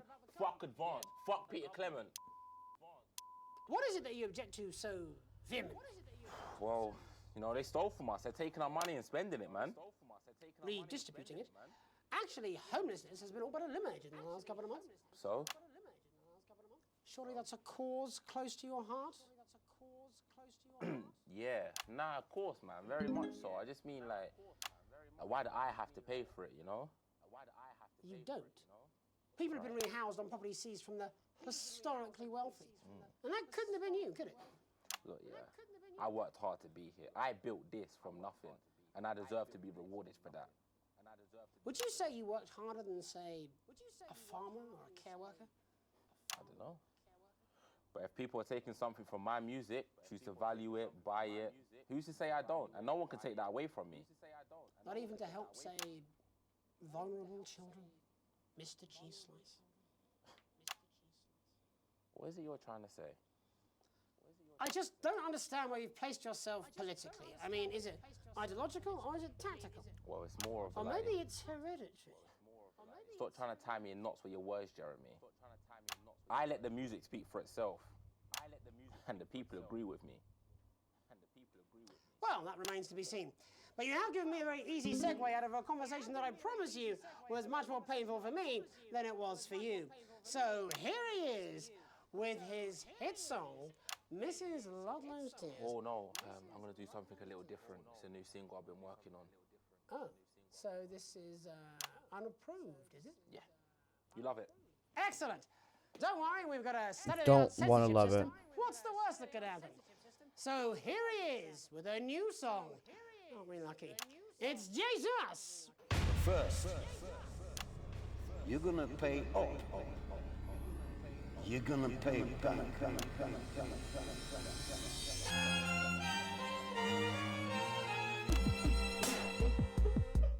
Well, we're all different races from many different places. At any given moment, only one could be the greatest. So you can feel the elation. This is gonna be fucking annoying, I can just tell. Two leaders in this motherfucking nation. Now we're getting sanctioned, talking about expansion. Why does Julius require a massive fucking mansion? So fuck all your schemes. I don't need your freaky team, and I don't need your help to achieve my fucking dreams.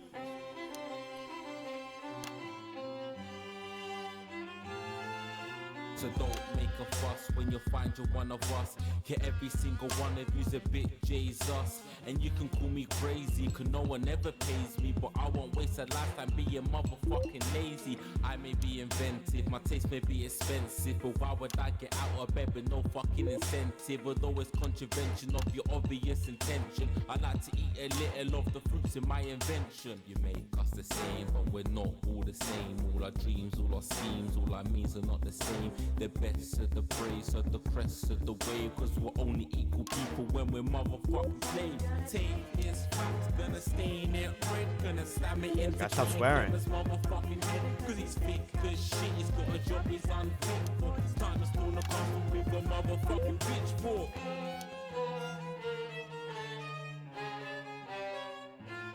I will keep swearing those words, pal. One's the push and the shove, one's the folks to feel the burden of their motherfucking loved ones. Ones who had plenty like a motherfucking Bentley. The ones who now finding that their bank accounts are empty. The ones of aspiration who had to flee a nation. The ones who built a business out of dreams of perspiration. There's all sorts of people, the good and the evil. It only takes a glance to see we're not all equal.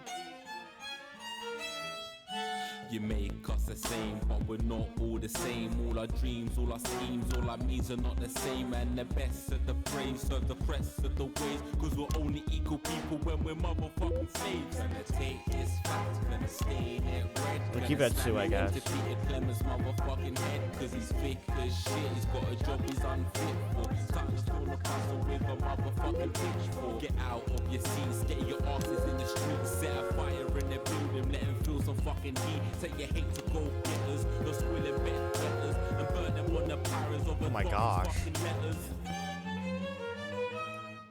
Gonna take this fact, gonna stain it red, gonna slam it into Peter Clemens' motherfucking head. Cause he's thick as shit, he's got a job he's unfit for. Time to stone a castle with a motherfucking pitchfork. Chase that dream, you don't need a fucking team. And advances, little dances aren't as harmless as it seems. Cause they're stale and corrupt, then you're angry or wrong. Then your hearts and your minds and your fists to destruct.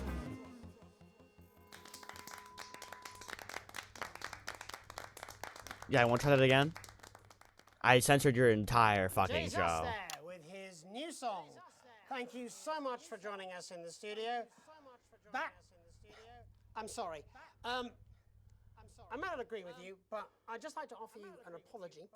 I've just been told that there was some kind of issue upstairs, and an attempt was made to censor some of your lyrics. What? Are you joking?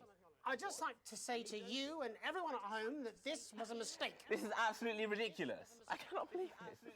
Here at the National Nightly News, we pride ourselves on remaining neutral, unbiased, and independent of any outside influence. You have my word. We will never censor ideas. Back to you, Megan. But I did anyways. Dangerous language there, sorry about that. Well, thank you to little Jeremy Donaldson for providing our culture spot. Coming up, we'll be speaking to a couple of familiar faces about their upcoming... I'm gonna censor it anyways. Go away. Fuck you. Never diss my boy, Peter. Jenny, this is fucking outrageous! Thank you so much. If you could just come with me. No, this is ridiculous. Who do I complain to? Just a reminder, fixing that old VCR. Oh, fuck it. My father's going to hear about this. Last ad break. Forgot I could do that. Unbelievable, Megan! I don't know what you're talking about, Jeremy. But that won't stop us. We intend to make sure that in these challenging times, every citizen gets their fair share of the abundant, nutritious... Forgot I gotta put on an advert. Right here in the territory.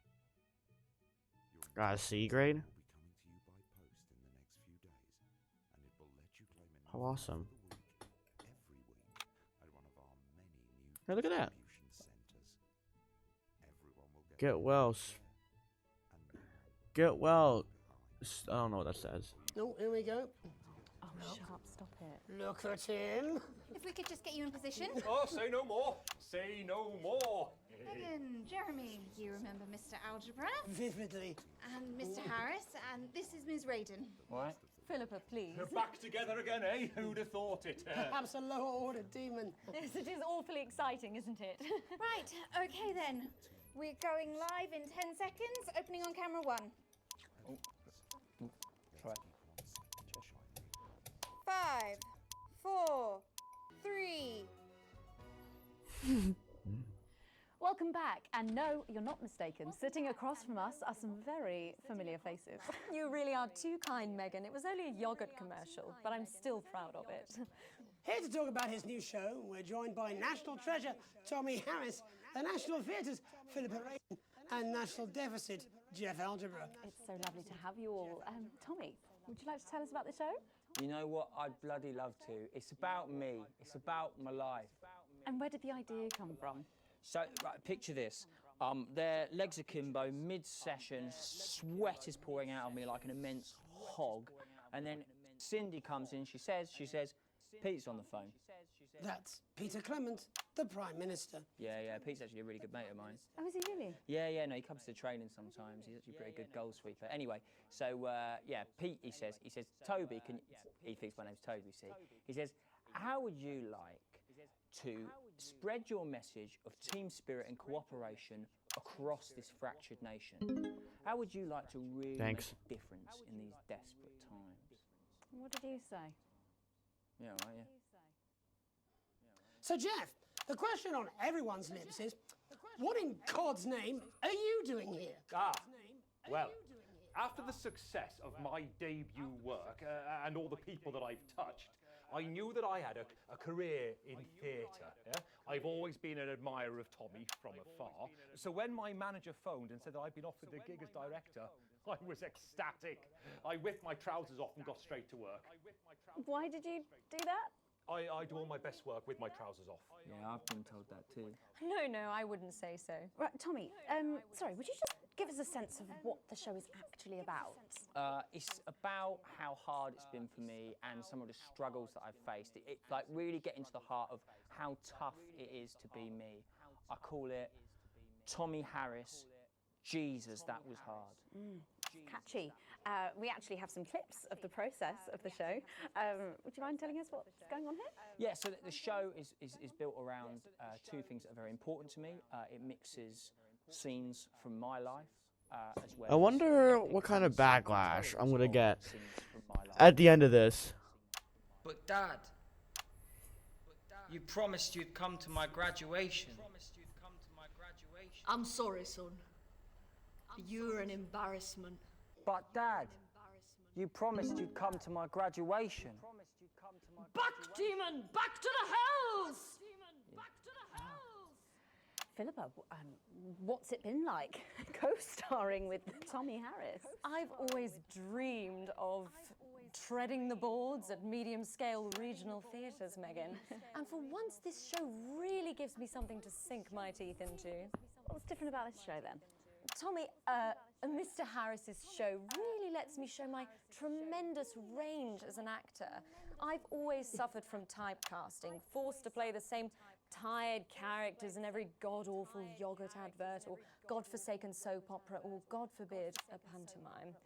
But, you know, this show has really let me just go there. Jeff, the viewers at home will be dying to know exactly what is it that you bring to the show? Oh, good question. I think these guys would agree with me when I say that it's my steady hand on the tiller, my arm round the shoulder approach that's really brought the production from strength to strength. Absolutely right. Jeff's contributions are immeasurable. He was our rock.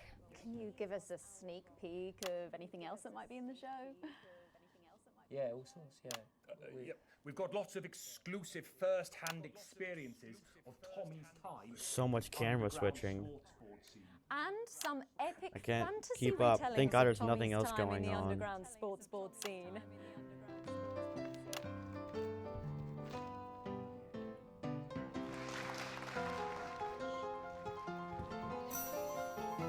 You'll never take the sacred pass! And writing saying this was officially commissioned by the government? Yeah, all paid for by the taxpayer, which, you know, to be honest, was actually a lifesaver, really. Yeah, I think it's fair to say that without Advance's support, we'd have had to cut the finale. Which frankly would have been a travesty. Oh, God, Jesus Christ! Goodness, and you do this every night? Absolutely. It's a metaphor. For what? Death? And the public are footing the bill, are they? Too bloody right they are. Between the cost of my tour bus and the dry cleaning of my ties, I'm barely scraping a profit here. Amazing. And where can the folks at home come and see this for themselves? We're performing all over the nation. And people can see it for absolutely free, all courtesy of Advance. Isn't that incredible, Jeremy? Yes, it's unbelievable. Well, thank you all so much for coming. Next time we see you, no doubt you'll have taken our jobs. That's all we have time for tonight. Join us tomorrow when I'll be interviewing the world's most attractive horse. Oh. I'm Jeremy Donaldson. I want and I'm that. Megan Wolf. And from all of us here, have a peaceful night. That's the ads. Let's get reset for tomorrow, please. Hey, we must stop Sorry. bumping into each other like this, eh? Oh. Got the full nice meter. A plus? Look at that, guys. See? We get better days. A small bonus. Sometimes working. Oh. Holiday time! Oh.